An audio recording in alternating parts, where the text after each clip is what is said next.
వాసుదేవమయమైన సభాసదస్సుకి సవినయ నమస్సులు సమర్పణ చేసుకుంటూ భగవానుడికి ఇది శౌచము అది అశౌచము అని లేదు. అలాగని చెప్పి మనం అశౌచం చేయకూడదు. మనకుంది కదా, మన ఆచార పద్ధతుల్లో మనం చేస్తున్నాం. వేటాడు తిని బతికేవాడు తిన్నాడు, వాడికి ఏం తెలుసు? స్వామి దగ్గరికి వెళ్ళి తినమన్నాడు, తినకపోతే నా ప్రాణాలు వదిలేస్తానన్నాడండి. అంత గొప్ప విషయం. నువ్వు తినలేదంటే నా మీద కోపం వచ్చిందా? ఆకలి కాదు భక్తిని తేకువ కలవాడగాను. ఏమి ఆకలి వేయట్లేదా? లేదు ఇచ్చేవాడు భక్తితో ఇవ్వట్లేదు అనుకుంటున్నావా? ఎందుకు తినట్లేదు స్వామి, నన్ను ఎందుకు ఏడిపిస్తావు స్వామి, రా తినవయ్యా అని ఏడిచేటండి కన్నప్ప. అతనికి ఏం మేధస్సు తెలియదు, బ్రహ్మతత్వం ఏంటి, అహం బ్రహ్మాస్మి వాక్యాలు తెలియవు అతనికి. అతనికి కేవలం ఒకటే తెలుసు, శివుడు. ఆయన నుంచి ఆయన ఏమీ కోరుకోలేదు. అది కన్నప్పలో ఉన్న గొప్ప విషయం. ఆ శివుడు హాయిగా ఉండాలనుకున్నాడు, ఆయనకి ఏమీ లేదు. అందుకు తినవయ్యా తినవయ్యా అంటే వచ్చి తిన్నాడు. ఆయన రుజువు చేశాడు, అస్నామి ప్రయతాత్మన. ఆ పరమాత్మ కృష్ణ రూపంలో ఏం చెప్పాడో శివ రూపంలో కూడా అదే చేశాడు. ఆ ఇచ్చినవి స్వీకరించి అతనికి మోక్షాన్ని అనుగ్రహించాడు. అలాగా ఆ సుధాముడు ఇచ్చిన మాలలు స్వీకరించి నీకేం కావాలని అడిగాడండి. ఎందుకంటే సుధాముడు అంటే ఏమిటో అక్కడ మధుర వాళ్ళందరికీ తెలియజేయాలి. వెంటనే సుధాముడు చెప్పాడు, నీ పాద కమల సేవయు నీ పాదార్చకులతోడి నెయ్యము నితాంతాపార భూత దయయును తపసమందారం నాకు దయచేయకదే. అసలు అతని కోరిక నీ పాదకమల సేవే అతని కోరిక. నీ చరణములపై అచంచలమైన భక్తిని ఇవ్వు అని అడిగాడు. కానీ లోకం ఒకటి ఉంది మనకంత భక్తి ఉన్నా ఈ లోకం ఉందే, దాంతో తిరుగుతున్నంతకాలం సంఘదోషం వల్ల ఉన్న భక్తి కాస్త ఊడే అవకాశం ఉంది. కనుక అది ఊడకుండా గట్టిగా పడాలి అంటే యోగక్షేమం కావాలి కదా. ఆ క్షేమం కోసం మరో రెండు అడిగాడు. నీ పాదార్చకలతోడి నెయ్యము నితాంత అపారభూతదయ. ఈ రెండు ఉండాలండి. అంటే భగవద్భక్తుడితో స్నేహం ఉండాలి. అంతేగాని భగవద్భక్తుడు మరో భక్తుడిని చూసి అసూయ పడితే వాడికి భక్తి లేదన్నట్టు. భక్తుడు భక్తుడితో స్నేహం చేయాలి. రెండు, భూతదయ ఉండాలి. ఏ వ్యక్తి మీద క్రోధం కానీ ద్వేషం కానీ పనికిరాదు. ఎందుకంటే భగవాన్ సర్వభూతాంతర్యామి. భూతదయ లేని వాడి భక్తి ఉన్నదే అది చెల్లదు. కృష్ణుడు కపిల గీతలో కపిలాచార్యుడి చేత గొప్ప మాట చెప్పిస్తాడు. ఏమనంటే, నన్ను విగ్రహాల్లో పూజించేవాళ్ళు లేదా యజ్ఞాల్లో అగ్నిహోత్రాల్లో పూజించేవాళ్ళు గొప్పవాళ్ళు కాదయ్యా, సర్వభూతాంతర్యామిని అయినటువంటి నన్ను పూజించేవాడే గొప్పవాడు అన్నాడు. కనుక భక్తి ఆ స్థాయికి పండాలి. అంటే విగ్రహాలను మానిమని కదా అనేది. ఆ స్థాయిలో ఆలోచించు. సర్వభూతాంతర్యామ ఆయన కనుక ఎవరిని హింసించినా అని గెలుతుంది. భక్తుడికి ఇవన్నీ కూడా లౌకిక వ్యవహారాలు వాళ్ళకి వాళ్ళు ఎన్ని సమర్థనలు చేసుకోవచ్చు, కానీ భక్తి మార్గంలో ఉన్నామనుకునే వాళ్ళు మాత్రం పాటించవలసిన నియమాలు ఇవన్నీ కూడా. అందుకు భూతదయ అడిగట్ట. అప్పుడు స్వామి సంతోషించి, నువ్వు భూతదయ ఇన్ని అడిగో, అసలు సారం మాత్రం నా పైన నువ్వు భక్తిని అడిగేవయ్యా, నువ్వు ఇది అడిగో నేను కొన్ని ఇస్తున్నాను తీసుకో అన్నట్ట. అవేంటంటే కీర్తి వృద్ధి యశస్సు ఇవన్నీ ఇస్తున్నాను నీకు అన్నట్ట స్వామి. అవేవి ఆయన అడగలేదు. అయితే ఈయనవి అడిగితే ఆయన అవి ఇచ్చాడు. కానీ అదే అడుగుంటే మాత్రం ఇది ఇచ్చేవాడు కాదు. ఆయన గుర్తుపెట్టుకోండి, సంపదలు అడిగేవాడికి భక్తి ఇవ్వడు, కానీ భక్తి ఉన్నవాడికి సంపదలని ఇస్తాట. అదే యోగక్షేమం వహామ్యహం అంటే. అంతవరకు మాలలల్లుకుని బతికేటటువంటి వాడికి కీర్తి ఇస్తాను, సంపద ఇస్తున్నాను, నీకెన్ని ఆయుష్ ఇస్తున్నాను, అన్నీ ఇచ్చాడు, అనుకూలత ఇస్తున్నాను అన్నాడు. యోగక్షేమం వహామ్యహం. ఎందుకంటే వాడి దగ్గర ఒక గుణం అనన్యాశ్చత ఎంతో. ఆ అనన్యమైనటువంటి భక్తితో సమర్పించిన సుధాముడు పుష్పం అనే దానికి మనకు ఉదాహరణ. ఇక ఫల సమర్పణ చేసిన వాళ్ళలో శబరి మనకు కనిపిస్తుంది కదండి. శబరి ఫలాలు ఇచ్చింది. అయితే ఫలాలు ఎలా ఇచ్చింది? ఎంగిలి పళ్ళు ఇచ్చింది అనుకుంటే పొరపాటు. మనకి రామాయణం జాగ్రత్తగా చేస్తే ఎంగిలి పళ్ళు ఇవ్వలేదు పాపం శబరి. కానీ రాముడికి ఇవ్వాలని చెప్పి మంచి మంచి పళ్ళన్నీ ఏరి ఏరి తీసుకొచ్చింది రండి ఆ తల్లి. ఎందుకమ్మా ఇంత కష్టపడతావు అంటే, ఏం చేయమంటావయ్యా, శరీరం ఒకటి ఉంది కదా, ఇవి ఉన్న శరీరాన్ని నీ సేవకు వినియోగించాలి. ఎన్నాళ్ళమ్మా అంటే, శరీరం ఉన్నన్నాళ్ళు స్వామి అన్నదండి. ఎంత గొప్ప మాట చెప్తుంది. నీకు ఇది అవసరమని కాదు, నీకు ఇస్తేనేగా నువ్వు అనుగ్రహించమని కాదు, శరీరం ఉంది కదా ఉన్నందుకు నీకు ఇవ్వాలన్నది. ఎంత గొప్ప మాట చెప్పిందండి. చేతిలునుకిని పూలు తెచ్చి తిని స్వామి, చెట్లు కలవని పళ్ళు తెచ్చి తిని స్వామి, సతను వగుటను నేను వచ్చి తిని స్వామి. శరీరం ఉంది కనుక నేను వచ్చాను, చేతులున్నాయి కనుక తీసుకొచ్చాను అన్నది. అంటే చేతులు ఎందుకున్నాయి? భగవానుడికి ఇవ్వడానికి ఉన్నాయి. శరీరం ఎందుకుంది? ఆయన ప్రయాణించడానికి ఉన్నది. మనస్సు ఎందుకుంది? భావించడానికి ఉంది. ఇవి ఉన్నంతకాలం వాటితో చేయాల్సిన పనిది. అంత బాగా చెప్పింది శబరి. చెప్పి స్వామికి పళ్ళన్నీ ఇచ్చింది. అక్కడ వాల్మీకి గొప్ప మాట అంటాడు, మధురజ్ఞ అని ఒక మాట వేశాడు. మాధుర్యము తెలిసిన ఆమె అన్నాడు. ఇది సరిగ్గా అర్థం చేసుకోలేక ఒక ఆయన మధురజ్ఞ అంటే తినకపోతే మాధుర్యం ఎలా తెలుస్తుంది, తినిచ్చుంటుందేమో అనుకున్నాడు. అందుకు శబరి ఎంగిలిచ్చిందని రాశాడు పాపం. శబరి సిద్ధవనిత, ఆవిడ పేరు శబరి, కానీ ఆవిడ మాత్రం ఒక సిద్ధవనిత, మహర్షుల్ని సేవించుకున్నటువంటి తల్లి. ఆవిడ మధురజ్ఞ అంటే అర్థం మహర్షుల సేవలో పండు చూస్తేనే ఏది మాధుర్యమో ఏది కాదో చెప్పగలదు. పళ్ళ వ్యాపారే చెప్పగలడు, మరి ఆ తల్లి చెప్పలేదా? అందులో స్వామికి ఇవ్వాలి కనుక మధురమైన పళ్ళన్నీ ఏరుకు తీసుకొచ్చిందండి. ఇస్తే స్వామి కూర్చుని తింటున్నట్ట, తిని చాలా బాగున్నాయన్నట్టండి. అదొకటి అంటాడు ఆయన మహానుభావుడు. ఆయన అటుకులు ఇస్తే తిని ఎంత బాగున్నాయి, నాకు చాలా ఇష్టం అన్నట్ట. ఆ ఇష్టంలో తాను మర్చిపోయి మరొక పిడికిలు వేసుకోబోతుంటే లక్ష్మీదేవి పట్టుకుంది. ఇది బాగానే ఉందయ్యా, అది కూడా వేసుకుంటే మనందరం వెళ్ళి ఉడిగించేయాలి కన్నదట. సర్వసమర్పణం అది. భక్తితో నువ్వు వినిపిస్తే ఆయన సర్వం ఇచ్చేస్తాడైనా. అందుకే కుచేలుని పంపించేటప్పుడు వాళ్ళ ఆవిడ గొప్ప మాట చెప్తుంది, నువ్వు వాణ్ణి విన్ని అడక్కర్లే, స్వామిని అడుగు, అంత గొప్ప విషయం. ఎందుకంటే ఆయన ఎవడు? తన్ను తానైన నిచ్చు అంటుందండి ఆ తల్లి. సృష్టిలో ఎవడు ఏదైనా ఇస్తాడు కానీ స్వామి తనని తాను ఇచ్చుకుంటాట. ఆ గొప్ప మాట చెప్పింది కుచేలుడు భార్య. అందుకే వాళ్ళిద్దరు మహాత్ములు వాళ్ళు. అందుకని డబ్బు కోసం ఫ్రెండింటికి వెళ్ళిన వాడు కాడు కుచేలుడు. తత్వము తెలిసిన భక్తి కలవాడు జ్ఞానభక్తుడు కుచేలుడు. తన్ను తానైనా ఇచ్చు అయినటువంటి తనని తాను సమర్పణ చేసుకుంటాడు. నువ్వు వినిపిస్తే ఆయన తననే ఇచ్చుకుంటాడు. ఎందుకంటే నువ్వు భక్తినిచ్చేవు కదా, వస్తువుని కాదు కదా. అలా అటుకులు ఇస్తే ఎంత బాగున్నాయో అని తిన్నట్ట. అలాగే శివుడు ఆ మాంసం ముక్కలు తింటూ భలే తెచ్చేవే, బాగా కాల్చావు, మంచి రుచిగా ఉంది అన్నట్టండి కన్నప్పతో. ఎందుకు అలా పొగడాలి అంటే పెట్టిన వాడికి తృప్తి, స్వామి సంతోషించాడు అన్న తృప్తి వాడికి తెలియాలి. అవతల వాడిది యాక్సెప్ట్ చేసేటప్పుడు వాడిని ఆనందపరచడం ఎలాగో స్వామి దగ్గర మనం నేర్చుకోవాలి. అందుకు అంత చక్కగా వాళ్ళని ఆనందింపజేస్తూ ఎంత అద్భుతంగా మాట్లాడాడు. ఆ రాముడు అంటాట శబరితో, చాలా బాగున్నాయి పళ్ళు, అద్భుతంగా ఉన్నాయి. అసలు రాముడి స్థితి ఏమిటండి అప్పుడు ఆలోచించాడు.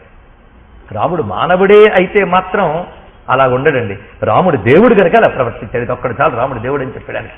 ఎందుకంటే అప్పుడు రాముడి స్థితి తన భార్యను ఎవడో అపహరించుకుపోయాడు. ఏడుస్తున్నాడు అడవిలో, ఎక్కడుందా అని అన్వేషణలో వెళ్తున్నాడు.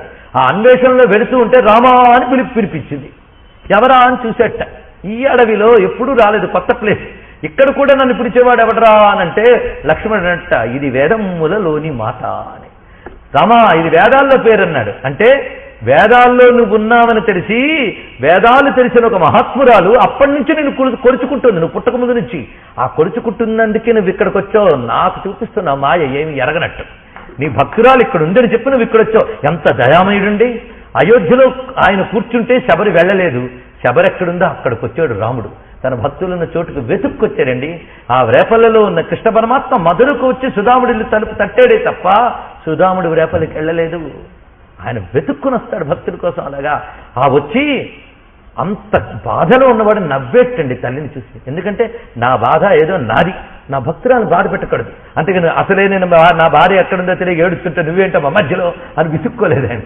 ఎందుకంటే ఆ మనసును ఒప్పించకూడదు. ఇంతకాలం ఈ తపస్సు ఉందని కూర్చుని చక్కగా తిని చాలా బాగున్నాయన్నట్ట. అన్ని తన దుఃఖం అన్ని పక్కన పెట్టాడు. అంటే భగవానుడు తన గురించి కంటే తన భక్తుల గురించి ఎంత పట్టించుకుంటున్నాడో ఇక్కడ చూడండి. అందుకు పత్రం పుష్పం ఫలం అనగానే ఆయన లీలలన్నీ మనకు గుర్తొస్తున్నాయి. లేకపోతే ఒక్క శ్లోకం దగ్గర ఇంతసేపు కూర్చుంటే ఎలా అండి అంటే మనం ఇప్పుడు రాముడి దగ్గరికి తిరిగాం, గజేంద్రుడి దగ్గర తిరిగాం, కృష్ణుడి దగ్గర తిరిగాం. అసలు ఎవరి దగ్గర తిరగాలో వాళ్ళ దగ్గర తిరిగాం కదండి. కనుక ఆ భగవానుడు ఒక్కొక్క దానికి ఒక్క కథ అండి. ఒక మాట అనేస్తాడు ఆయన, ఆ మాటలో బోల్డ్ కథలుంటాయి, అవే లీలలు. ఈ చెప్పిన మాటను చేసి చూపిస్తే లీల. గీతలో ప్రతి వాక్యము భగవానుడు చేసి చూపించాడు. అందుకు పత్రం పుష్పం ఫలం తోయం. జలమిచ్చిన వాళ్ళల్లో మనకి రంతిదేవుడు కనిపిస్తాడు. ఆయన భగవదర్పణ బుద్ధితో ఒక చండాలుడికి జలం ధారపోస్తే మోక్షం ఇచ్చేటేస్తాను. నువ్వు ఎవరికి ఇవ్వు, భగవానికి ఇస్తున్నా అన్న దృష్టితో ఇవ్వు. అది ఇక్కడ చాలా ముఖ్యమైన విషయం. అలాంటి దాన్ని నేను స్వీకరిస్తాను అని. ఆ భగవద విభూతి కలిగిన ప్రతి మహాత్ముడు అంతేనండి, వాళ్ళకి వస్తువు అక్కర్లే. మరి ఆ పరమేశ్వరుని అవతారమైనటువంటి ఆదిశంకర భగవత్పాదుల వారు భిక్షాటనకు బయలుదేరితే వెతికి ఉసిరికిచ్చింది. ఆ ఉసిరికి కడుపు నింపుతుందా కాలు నింపుతుందా చెప్పండి. ఆ ఉసిరికి అద్దగానే ఆయనకి ఏమైపోయింది, ఎంత భక్తితో ఇచ్చింది ఆమె, ఎంత నిష్కపటంగా ఇచ్చింది.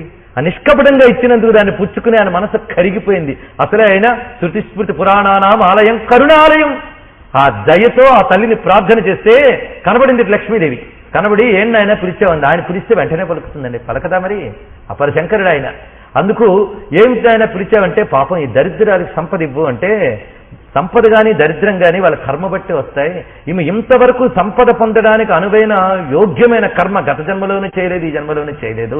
ఎలా ఇమ్మంటావంటే, నాకు ఉసిరికాయ ఇచ్చిందమ్మా అన్నట్టారు. అక్కడ చూపించట ఆ భక్తిపూరితం. వెంటనే ఆ పిల్లవాడు ఉసిరికాయ ఇచ్చిందమ్మా అని చూపిస్తూ ఉంటే కరిగిపోయింది. ఆ తల్లి కనకధారను కురిపించింది. అంటే శంకర భగవత్పాదుల వారు సాక్షాత్ శివస్వరూపుడు. ఆయనకిచ్చిన కారణంగా భక్తిపూహృతం అయిన దానివల్ల యోగక్షేమం వహామ్యహం జరిగిందా లేదా? కనుక ప్రతి అవతారంలోనూ భగవంతుడు దాన్ని రుజువు చూస్తున్నాడు. ఇలాగా అనుగ్రహించినటువంటి ఆ విషయం కనుక నువ్వేం చేయడం, ఇక్కడ వస్తువు ఇవ్వడం కాదు, త్యాగే నైకే అమృతత్వమానసు అని మనకి ఉపనిషత్ మాట చెప్తున్నటువంటి మాట. త్యాగము ద్వారా మాత్రమే నువ్వు అమృతాన్ని పొందుతున్నావు. త్యాగము అంటే ఇచ్చుట, సమర్పించుట, విడచుట. నాది అనే భావాన్ని భగవంతుడికి ఇచ్చేస్తే దాన్నే ఉపచారము అని అంటారండి. అంటే నాదేమీ లేదయ్యా నీదే అని సమర్పించడమే ఉపచారం. మన షోడశోపచారాలకి అర్థం అదే. అన్నీ నీవే, నేను అనుభవించే పాంచభౌతికములైనటువంటివన్నీ నీవే నీవే నీవే అని పొద్దున్న గంట సేపు గట్టిగా చెప్పుకుంటే అనుభవించేవన్నీ భగవన్మయాలై బ్రతుకు భగవన్మయమవుతుంది. అందుకు మన వాళ్ళు ఏం చేశారంటే ఉపచారాలు, పూజలు అన్నీ పెట్టేశారు. అయితే మనం వాటి ఎందుకు అనేది ఆలోచించకపోవడం వల్ల కేవలం గాడిద బరువులు మోసినట్టుగా చేసేస్తున్నామే కానీ జ్ఞాత్వా కుర్వీత కర్మాణి అని వాటి పరమార్థం మనం తెలుసుకోలేకపోతున్నాం. ఈ పరమార్థం కానీ తెలిస్తే ఆయన ముందు విగ్రహం ముందు కూర్చుని ఇచ్చేదే కాదయ్యా, నువ్వు ఎప్పుడు ఏది చేసినా, ఏది ఇచ్చినా, ఏది తిన్నా అది ఆయనకి నివేదనైన స్థితికి చేరతావు. అందుకే పత్రం పుష్పం ఫలంతో తర్వాతి శ్లోకం ఏంటంటే, నువ్వు ఏది తిన్నా నాకిస్తున్నానని తీసుకో, ఏది చేసినా నాకు చేస్తున్నానని చెయ్యు, ఏది యజ్ఞము చేసినా నాకు సమర్పిస్తున్నాను యజ్ఞం చేయి, ఏది దానం చేసినా నాకు దానం చేస్తున్నాను చెయ్యి, ఏ తపస్సు చేసినా, తపస్సు అంటే జపము, తపము, ఏదో ఉపవాసము, ఇవన్నీ తపస్సుల కిందకు వస్తాయి. ఇవి ఏవి చేసినా ఏం చేస్తావో తెలుసా? యత్ కరోషి యదస్నాసి యజ్జుహోషి దదాసి యత్ యత్ తపస్యసి కౌంతేయ తత్కురుష్వమదర్పణం. ఇవన్నీ మనకి ఆయన గురించి బోధ చేయడం ఒకటండి, మనం ఏం చేయాలో చెప్పడం ఒకటి. ఈ పత్రం పుష్పం ఫలంతో ఈ శ్లోకం ఇవన్నీ మనం ఏం చేయాలో చెప్తున్నాడు. ఈ స్థితికి మనం ఎదిగిపోవాలి నెమ్మదిగా. కేవలం దేవుడి ముందు పెట్టిన పల్లెరాల్లోదే దేవుడికి నివేదన కాదు, నీ బ్రతుకులో నువ్వేమనుభవిస్తున్నావో అదంతా భగవంతుడికి సమర్పణ చేయి. అంటే నువ్వు అనుభవించే వాటి మీద నాది అనే ముద్ర వదిలేసి నీది అనే ముద్ర వేసుకో. అది వేసుకుంటే పరమేశ్వరుడి ముద్ర దేనికుంటుందో దానికే చెల్లుబాటుంది.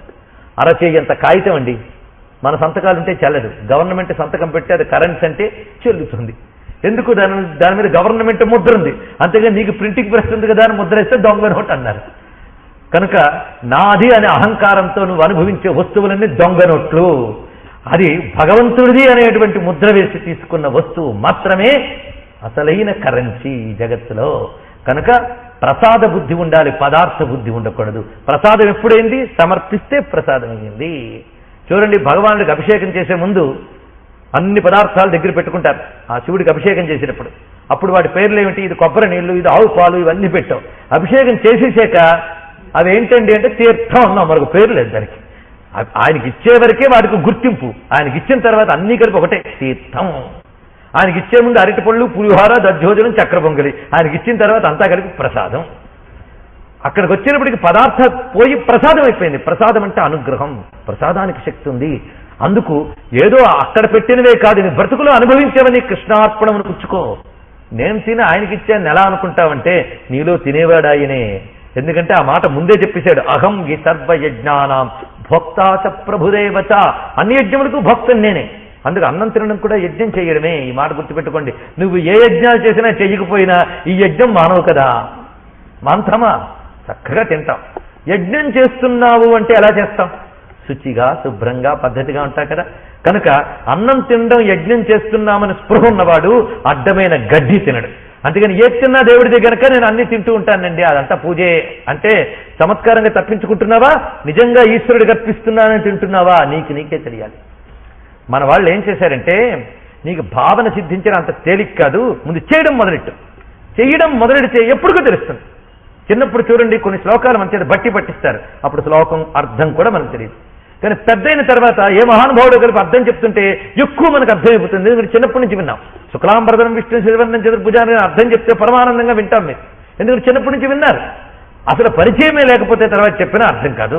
అందుకు పెద్దల బాధ్యత ఏంటంటే అర్థం మీరు చెప్పినా చెప్పలేకపోయినా పెద్దవాళ్ళు మనకిచ్చినటువంటి పద్ధతులన్నింటినీ చేయించండి. తర్వాత వాళ్ళ యోగం బాగుంటే ఆ పద్ధతుల్లో ఉన్న పరమార్థం చెప్పే యోగం వాళ్ళకి తారసపడచ్చు. మన బాధ్యత ఎందుకు వాళ్ళకి ముందు అందించేయండి. మన వాళ్ళు ఏం చేశారు, ఎలా పెడితే అల్లా అన్నం తినరాదునైనా నాకు అన్నం ఇచ్చే ఇక్కడ ఒళ్ళో పెట్టుకు తినేస్తానంటాడు ఒకడు, మంచం మీద పెట్టుకు తింటాను అంటాడు మరొకడు. అడ్డదిడ్డంగా ఎందుకు పుట్టేవారంటే తినడానికి, తినడం ఎందుకురా 10 మందిని ఏడిపించడానికి, ఇదా బతుకు. అందుకు శుచిగా వండి అది ఈశ్వర నివేదనం చేసి అది స్వీకరిస్తే నీ లోపల ఆయన ఉన్నాడు కదా. ఏ రూపంతో ఉన్నాడండి? అహం వైశ్వానరో భూత్వ, అదే భోక్తారం యజ్ఞ తపస. ఈ భోక్తారం యజ్ఞ తపస తెలియనటువంటి వారు ఎవరైతే ఉంటారో వాళ్ళు మూర్ఖులు.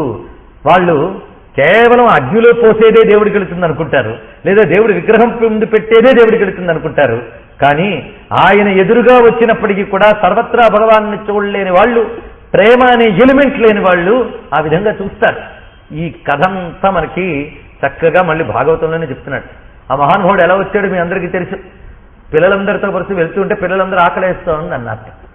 అయితే ఆకలిస్తుందా, ఇక్కడ ఒక మునిబాటుకుందయ్యా, వాళ్ళందరూ యజ్ఞాలు అవి చేస్తూ ఉంటారు బ్రాహ్మణులు, వెళ్ళి చక్కగా వాళ్ళని అడిగి తీసుకురా. ఏమిటి? అన్నములు అడిగి తీసుకురండి అన్నారు. వెళితే వాళ్ళందరూ యజ్ఞ ద్రవ్యం నీకు ఎలాగిస్తామని అందరూ గొల్లవాడు వచ్చి అడుగుతుంటే ఏమి ఇస్తాం అన్నారు. కానీ అడిగిన వాడు ఎవడైనా మాధవ స్వరూపంతో వాడికి ఇస్తుంటే బాగుండేది. అహంకారం, వాళ్ళు అక్కడే దేవుని చూస్తున్నారు, సర్వవ్యాపకంగా చూడలేకపోతున్నారు. అలాగా పరమాత్మని అవజ్ఞ చేశారు. వచ్చి వాళ్ళు ఇవ్వలేదు అని పాపం దీనవదనాలతో చెప్పారు గోపబాలులందరూ. వెంటనే కృష్ణ పరమాత్మ, మీరు పొరపాటు చేశారు, మీరు వాళ్ళని అడగకుండా వాళ్ళ ఆవిళ్ళని అడగాల్సింది అని. వీళ్ళు వెళ్ళి అడిగారు. అడిగిన వెంటనే కృష్ణుడు వచ్చాడా? వెంటనే యజ్ఞముల కోసం దేవతల కోసం ఈ వండినవన్నీ పట్టుకుని పరిగెత్తట వాళ్ళందరూ. ఎందుకంటే వాళ్ళు ఇప్పుడు కనిపిస్తున్న స్త్రీలైనా అనేక జన్మల్లో స్వామి కోసం తప్పించి తప్పించి తప్పించి తప్పించి తప్పించిపోయిన మహాయోగులు కనుక వచ్చిన వాడు ఆయన అని పోల్చుకుని పరిగెత్తారు వీళ్ళందరూ. ఆ వెళుతున్నప్పుడు వీళ్ళు ఆపేట ఏంటి అవన్నీ పట్టుకుపోతున్నారు ఏమిటి అని. వీటన్నిటికీ ఎవడు గమ్యమో ఆయన అక్కడికి వచ్చున్నాడు. పరిగెత్తారు వాళ్ళందరూ. ఆ వెళితే వాళ్ళ వెంట వీళ్ళందరూ వెళ్ళారు. అయితే అవన్నీ చక్కగా ఆరగించేట స్వామి. ఆరగించిన తర్వాత వీళ్ళు ఇచ్చిన పుణ్యానికి వాళ్ళకు బుద్ధి వచ్చింది. వచ్చి స్వామికి దండం పెట్టారు. కటకట మోసపోయితే మీ కంతల పాటికి బుద్ధి లేదు అని బాధపడ్డారు. ఎందుకంటే అహంకరించాం. మంత్రము కర్మ ఈ అహంకారాల్లో పడిపోయి భక్తి అనే ఎలిమెంట్ పోవడం వల్ల నేను తెలుసుకోలేకపోతున్నామయ్యా అనే విషయాన్ని ఎంత చక్కగా చెప్పాడు. అంటే కర్మలంపట్లో ఒక పరిమితిలో చూస్తారు పరమాత్ముడిని. ఆయన అపరిచ్ఛిన్నుడైనటువంటి వాడిని తెలుసుకోలేరు. అందరివి స్వీకరించేవాడిని నేనే, అందరి గర్భంలో ఉన్నవాడిని నేనే. ఒక మహాత్ముడు వాళ్ళ ఆశ్రమంలో ఒక పెద్ద యజ్ఞ కార్యక్రమం నిర్వహించి అందరికీ అన్నదానం చేసేట.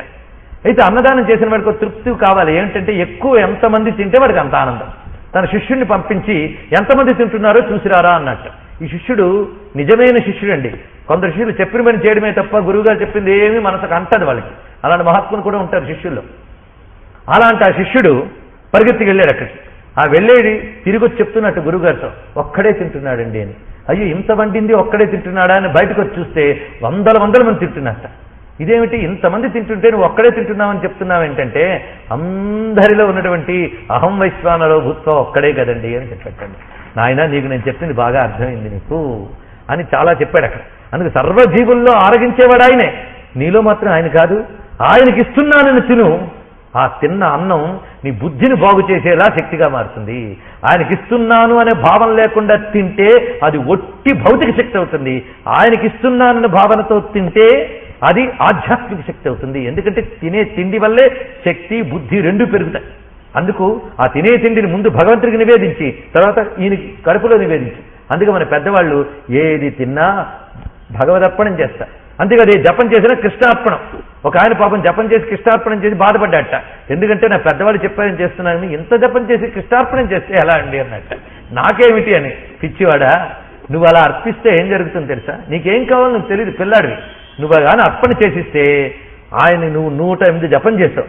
కానీ అర్పించేసినందుకు ఏం చేస్తాడంటే ఆయన దగ్గరికి చేరాక దాన్ని ఎనర్గైజ్ చేసేస్తాడు. చేసి నీ బ్రతుక్కు ఎప్పుడు ఏది కావాలో ఆయన ఇచ్చుకుంటాడు. మోక్షం కూడా ఇవ్వగలయ్యా. కృష్ణార్పణం అనే మాట శివార్పణం అనే మాట మన పెద్దవాళ్ళు చెప్పారు. అందుకే ఎక్కరోషి నువ్వేది చేస్తే అది ఈశ్వరారాధన అని చెయ్యు, ఏది చేస్తే అది ఈశ్వరారాధన చెయ్యు అంటే నేను పొద్దుటి నుంచి చాలా పాప పనులు చేస్తున్నాను ఈశ్వరార్పణం అంటే పాపం పోతుంది. అది కాదు ఇక్కడ అర్థం. ఈశ్వరార్పణ బుద్ధితో చేస్తున్నావు గనక ఈశ్వరుడి కోసం చేసేది ఎప్పుడు పాపం చేయడు. అవునా లేదండి? మీరు భగవంతుడికి పండు నివేదన చేస్తారు. ఏ పండు పెడతారు? కుళ్ళిపోయిన పండు, పాచిపోయిన పట్టు అవి పెడతామా? అలాగే భగవంతుడి ముందు కూర్చునేటప్పుడు ఎలా కూర్చుంటావు? స్నానం చేస్తావు, మడి పట్టవు పొడి పట్టవు ఏదో కట్టు కూర్చుంటున్నావా లేదా నువ్వు? అంటే భగవంతుడి ముందు కూర్చుండాలంటే శుచి ఉండాలంటున్నావు, భగవంతుడికి పదార్థం ఇవ్వాలంటే శుచి ఉండాలంటున్నావు. అలాగే నువ్వు ఏ పని చేసినా భగవంతుడికే చేస్తున్నానన్నప్పుడు ప్రతి పని శుచి అయినదే చేయాలనుకుంటావు కదా. శుచి అంటే ఏమిటి? శుచి అయిన పని అంటే ఏమిటంటే ఏది ధర్మముతో కూడి ఉన్నదో అది శుచి. కనుక అంతటా భగవానుడినే చూస్తున్నాడు. యత్ కరోషి యదస్నాసి, ఏది తింటున్నాడో, యజ్జుహోషి, ఇది చాలా గొప్ప మాట. జుహోషి అంటే యజ్ఞముని యందు ఆహుతులు వేయడాన్ని జుహోషి అని అంటారు. దీన్ని మనం ఇప్పుడు ఎలా అర్థం చేసుకోవాలంటే ఏది దేవుడికి నివేదన చేస్తున్నావో అది. అంటే నువ్వు తిన్నది, నువ్వు చేసేది, నువ్వు దేవతలకి సమర్పించేది. దదాసి, నువ్వు ఎవరికైనా దానం చేసినా అది నాకిస్తున్నాన్ని దానం చేయి. గొప్ప మాట చెప్పాడు. ఏముందండి, ఏం కష్టపడక్కర్లేదు ఇందులో భగవాన్ చెప్పిన దానికి. ఈ పనులు అందరూ చేస్తుంటారు. తినడం చేస్తూ ఉంటారు, తర్వాత చెయ్యడం అనేది చేస్తూ ఉంటారు. అప్పుడప్పుడైనా దేవుడికి వ్రతం నాడు నివేదన అనేది చేస్తూ ఉంటారు. తర్వాత ఎవడికోడికి ఏదో ఇస్తూ ఉంటాడు. ఇవి చేస్తావు కదా, ఆ చేసేదేదో ఆయనకే చేస్తున్నాను ముందు అనుకోవడం అలవాటు అయితే అయితే అయితే అది అనుభూతిలోకి వచ్చి సర్వం భగవన్మయంగా నీకు గోచరిస్తుందయ్యా. సింపుల్ మార్గం చెప్తున్నాడు భగవానుడు మనకి. అందుకే ఏది చేసినా కృష్ణార్పణం శివార్పణం, అది చేస్తే చాలు మనకి. ఒక ఆమె ఉందిట, ఆమెకి ఏమీ తెలియదు, కృష్ణార్పణం అనే మాట తప్ప ఏమీ తెలియదు. ఏది తిన్నా కృష్ణార్పణం కృష్ణార్పణం, ఏది చేసినా కృష్ణార్పణం కృష్ణార్పణం. చిట్ట చివరికి ఈమె కృష్ణార్పణం కృష్ణార్పణం అనడం వల్ల ఆమె జీవిత చరమాంకంలో కృష్ణుడు విమానం పంపించాడు ఆమె కోసం. ఆ తల్లి కృష్ణార్పణం అనేసిందిటండి, విమానాన్ని కూడా కృష్ణార్పణం అనేసింది. వెంటనే సాక్షాత్ పరమాత్మ వచ్చి ఎత్తుకు తనలో లీనం చేసుకున్నాడు ఆమెని. ఎందుకంటే అప్పుడు వాడి విమానము లోకము కూడా ఆమెకు పట్టదు, ఆమె కృష్ణుడే. ఇది అర్థం కావాలంటే మామూలు విషయం కాదు. అందుకు నువ్వు దేన్నైనా వదిలిపెడతాను కానీ భగవంతుడిని మాత్రం వదిలిపెట్టను అనే పట్టుతో వాడు ఏది చేసినా భగవదర్పణ బుద్ధితోనే చేస్తూ ఉంటాడు. ఇదే మాట శంకరుల వారు చెప్తూ ఉంటారు ఇదే విషయాన్ని. ఆత్మాత్వం గిరిజామతి సహచరా, ఎక్కడున్నా నీ లోపలే ఉన్నాడైనా. సౌగ్రభుగ్ విభజంతిష్టనని చెప్పినట్లుగా అన్ని స్వీకరిస్తూ అన్ని చూస్తూ ఉన్నాడే. నీ శరీరానికి ఏది చేసినా. ఒక ఆమె ఆ మధ్య దుఃఖపడుతూ, ఏమండి నేను ఏ సాధన చేసుకోలేకపోతున్నాను, ఎందుకంటే మా ఆయన గారు చాలా పెద్ద ఉద్యోగి, ఇంటికి ఎంతమందో వస్తూ పోతూ ఉంటారు. వచ్చిన వాళ్ళందరికీ ఆహారమో పానీయమో సిద్ధం చేయడం అతిథి మర్యాదలు. రెండు మా అత్తగారు మామగారు పెద్దవాళ్ళు, వాళ్ళకన్నీ టైంకి ఇవ్వాలి. అంతేగా నేను వాళ్ళ మీద ఎప్పుడు విసుక్కోలేదండి అని కూడా చెప్పింది ఆ తల్లి. మహా ఇల్లాలు ఎక్కడో ఉంటారు అలాంటి వాళ్ళు. వాళ్ళని విసుక్కోకుండా నేను చేస్తున్నానండి. పైగా పిల్లల చదువులు, వాళ్ళనందరినీ తయారు చేసి పంపించాలి. వీటితోనే నాకు పొద్దు గడిచిపోతుంది. ఏదో పొద్దున్న భగవంతుడి దగ్గర ఒక దీపం పెట్టుకుంటున్నాను, ఈ పనుల్లో పడిపోతున్నాను. మధ్యాహ్నం అయ్యేటప్పటికీ శరీరం మహా అలసిపోతుంది. కాసంత నడుము అలసిస్తాను, మళ్ళీ సాయంత్రం నుంచి మామూలే. నా తోటి ఆడవాళ్ళందరూ లలితాశాస్త్రం గ్రూపులు, విష్ణుశాస్త్రం గ్రూపులు, ఈ గ్రూపులకు వెళ్తూ ఉన్నారు. నేనేమీ చేయలేకపోతున్నానండి, నేను తరించనా అనంటే కృష్ణుడు ఈమెను తరింపజేసినట్లుగా ఈ గ్రూపుల గాళ్ళను కూడా తరింపజేయడు. ఈ మాట అన్నాను చదవద్దని నేను చెప్పట్లేదు. అమ్మా, నీ కర్తవ్యం నువ్వు చేస్తున్నావు. ఎప్పుడైనా గుర్తుపెట్టుకోండి, ధార్మికమైన మోహం దెబ్బతీయదు. బాగా గుర్తుపెట్టుకోండి. అధర్మ మోహమే నీ సత్వాన్ని లాగేస్తుంది, నీ సాధనని తూట్లు పడుస్తుంది. ధార్మిక మోహం ఎప్పుడు చేయదు. నువ్వు మోహంతోనే కాకుండా బాధ్యతగా చేస్తున్నావు. చేయాల్సిందంతా జస్ట్ నీ దృష్టి మార్చుకో తల్లి. ఏమని? ఆ భగవంతుడే వీళ్ళందరిలో ఉన్నారు. వచ్చిన ప్రతిదీ అతిథి నారాయణుడే. మన పెద్దవాళ్ళకి నేర్పారు మనకి చిన్నప్పటి నుంచి. మనం అంటే ఇప్పుడు అవన్నీ వదిలిపెట్టేసి స్టవ్ మీద అక్కడే బియ్యం పెట్టాను, కుక్కర్ పెట్టేసుకోండి, నేను లలితాశాస్త్రం చదువుకోవడానికి వెళ్తాను పెడుతుంది ఆవిడ. ఏం చేస్తాం? కానీ మనకు పెద్దవాళ్ళు ఏం చెప్పేశారంటే నువ్వు చేసేది ఈశ్వరార్పణ బుద్ధితో చెయ్యి. అదొక్కటే గొప్ప విషయం. ఏమి, నీ పిల్లవాడికి స్నానం చేయించినప్పుడు కృష్ణుడికి స్నానం చేయిస్తున్నాను దృష్టితో చేస్తే కృష్ణుడు సంతోషించడా? వచ్చిన అతిథి అభ్యాగత స్వయం విష్ణువు పెట్టు, విష్ణువు తింటాడు. ఏం విగ్రహం ముందు పెట్టేదే తింటాడా? ఆ లోపల సౌగ్రభుగ్ విభజంతిష్టం లేడా? కనుక యత్ కరోషి, ఏది చేస్తే ఈశ్వర బుద్ధితో, ఈశ్వరార్పణ బుద్ధితో ఏది చేస్తే అది యోగం అయిపోయింది. కనుక జీవితాన్ని యోగం చేసుకునే విధానం మనకి చాలా అద్భుతంగా పెద్దవాళ్ళు చెప్పారు. కనుక స్వధర్మాన్నే యోగంగా చేయి, అది చెప్తున్నాడు. అంతేగా నువ్వు యుద్ధం చేయమన్నావు కదా స్వామి, అసలు సందర్భం మర్చిపోవద్దు మీరు. నిప్పుడు పత్రం పుష్పం వేస్తూ ఎలా కూర్చోనంటే యత్కరోషి, లే యుద్ధం చేయి. యుద్ధం చేస్తావు కదా, ఆ చేసినప్పుడు నా క్షత్రియ ధర్మాన్ని ఈశ్వరార్పణ బుద్ధితో చేస్తున్నానని చెయ్యి, చాలు, అదే నాకు పూజ అని చెప్పాడు. ఎందుకంటే సర్వాంతర్యామైన పరమాత్మ ఉన్నాడు. ఆత్మాత్వం గిరిజామతి సహచరా ప్రాణా శరీరం గృహం పూజాతే విషయోపభోగ రచన నిద్రా సమాధి స్థితి. ఎవడి నిద్రపోడండి. అయితే అందరి నిద్రలు సమాధి స్థితి కాదు, బాగా గుర్తుపెట్టుకోండి. వాడు మంచి సమాధిలో ఉన్నాడండి అంటూ ఉంటాం. కొందరు ఉపన్యాసాల దగ్గర సమాధి స్థితికి వెళ్ళిపోతూ ఉంటారు. అయితే వాడు నిజంగా సమాధి స్థితికి వెళ్ళాడా? తర్వాత పూజాతే విషయోపభోగ రచన, ఏది తిన్నా నీకు పూజే, ఏది అనుభవించినా నీకు పూజే అన్నాడు. ఏది అనుభవిస్తే అది పూజ అయిపోతుందంటే పూజ పవిత్రంగా చేయాలి, అందుకే చక్కటివే అనుభవించాలని ఎరుక మనకి ఏర్పడాలి. ఎంత చక్కటి మాట ఉందండి. యజ్జత్ కర్మ కరోమి తత్తదఖిలం శంభో తవారాధనం అని చెప్పాడు. ఇదే మాట సౌందర్యలహరిలో జపో జల్పశిల్పం సకలమపి ముద్రా విరచన గతి ప్రాదక్షిణ్యక్రమణమసనా జాగృతి విధి ప్రణామ సంవేశక సుఖమఖిలం ఆత్మార్పణ దృశ సపర్యాపర్యాయస్తవ భవతి యన్మే విలసితం. ఆత్మార్పణ దృశ, తనను తాను అర్పించుకున్నవాడు ఏది చేసినా నీకు ఆరాధన. అండర్లైన్ చేయాల్సిన మాట ఏంటి? తత్కురుష్వమదర్పణం. అదే ఆత్మార్పణ దృశ. ఈశ్వరార్పణ బుద్ధితో నువ్వు ఏది చేసినా అది ఆరాధనే అవుతుంది, అదే యోగం. కనుక ఈ జీవన విధానంలో ఉండేవాడు బ్రతుకే ఒక అద్భుతమైనటువంటి యోగం అండి. ఇది తెలియకుండా కొంతమంది పెద్ద పెద్ద మాట్లాడుతూ ఉంటారు, అన్ని ఈశ్వరార్పణంతో బతికేస్తుంటారండి ఏంటి. నిజమా? నీ ఆయన అహం ఎంత ఉంచుకున్నావు? ఒక ఆయన పాపం ఒక ఆశ్రమం దగ్గరికి వెళ్ళేట, మార్గం మధ్యంలో ఆ ఆశ్రమం అంతా మునులతో పెద్దవాళ్లతో సాధకులతో నిండిపోయినది. ఈయన గారు వెళ్ళినప్పుడు ఈయనకి చక్కగా మర్యాద చేశారు. కొంతమంది జీవితమంతా నానా మామూలు ఎద్దు బతుకుతూ ఆధ్యాత్మికవేత్తలు ఎవరో కలిసినప్పుడు అప్పటికప్పుడు విభూతినామాలు పెట్టుకోవడమో పైనామాలు పెట్టుకోవడమో చేస్తూ ఆధ్యాత్మిక కబుర్లు ఆడేస్తుంటారు. అంటే వాళ్ళ దగ్గర ఉన్నాడు కనుక వాళ్ళ చేత గౌరవింపబడాలి. అలాగే వీడు ఆశ్రమంలోకి చేరిన వెంటనే ఏదో అక్కడ తిండి దొరుకుతుందని వచ్చాడు. పాపం చేరాడు.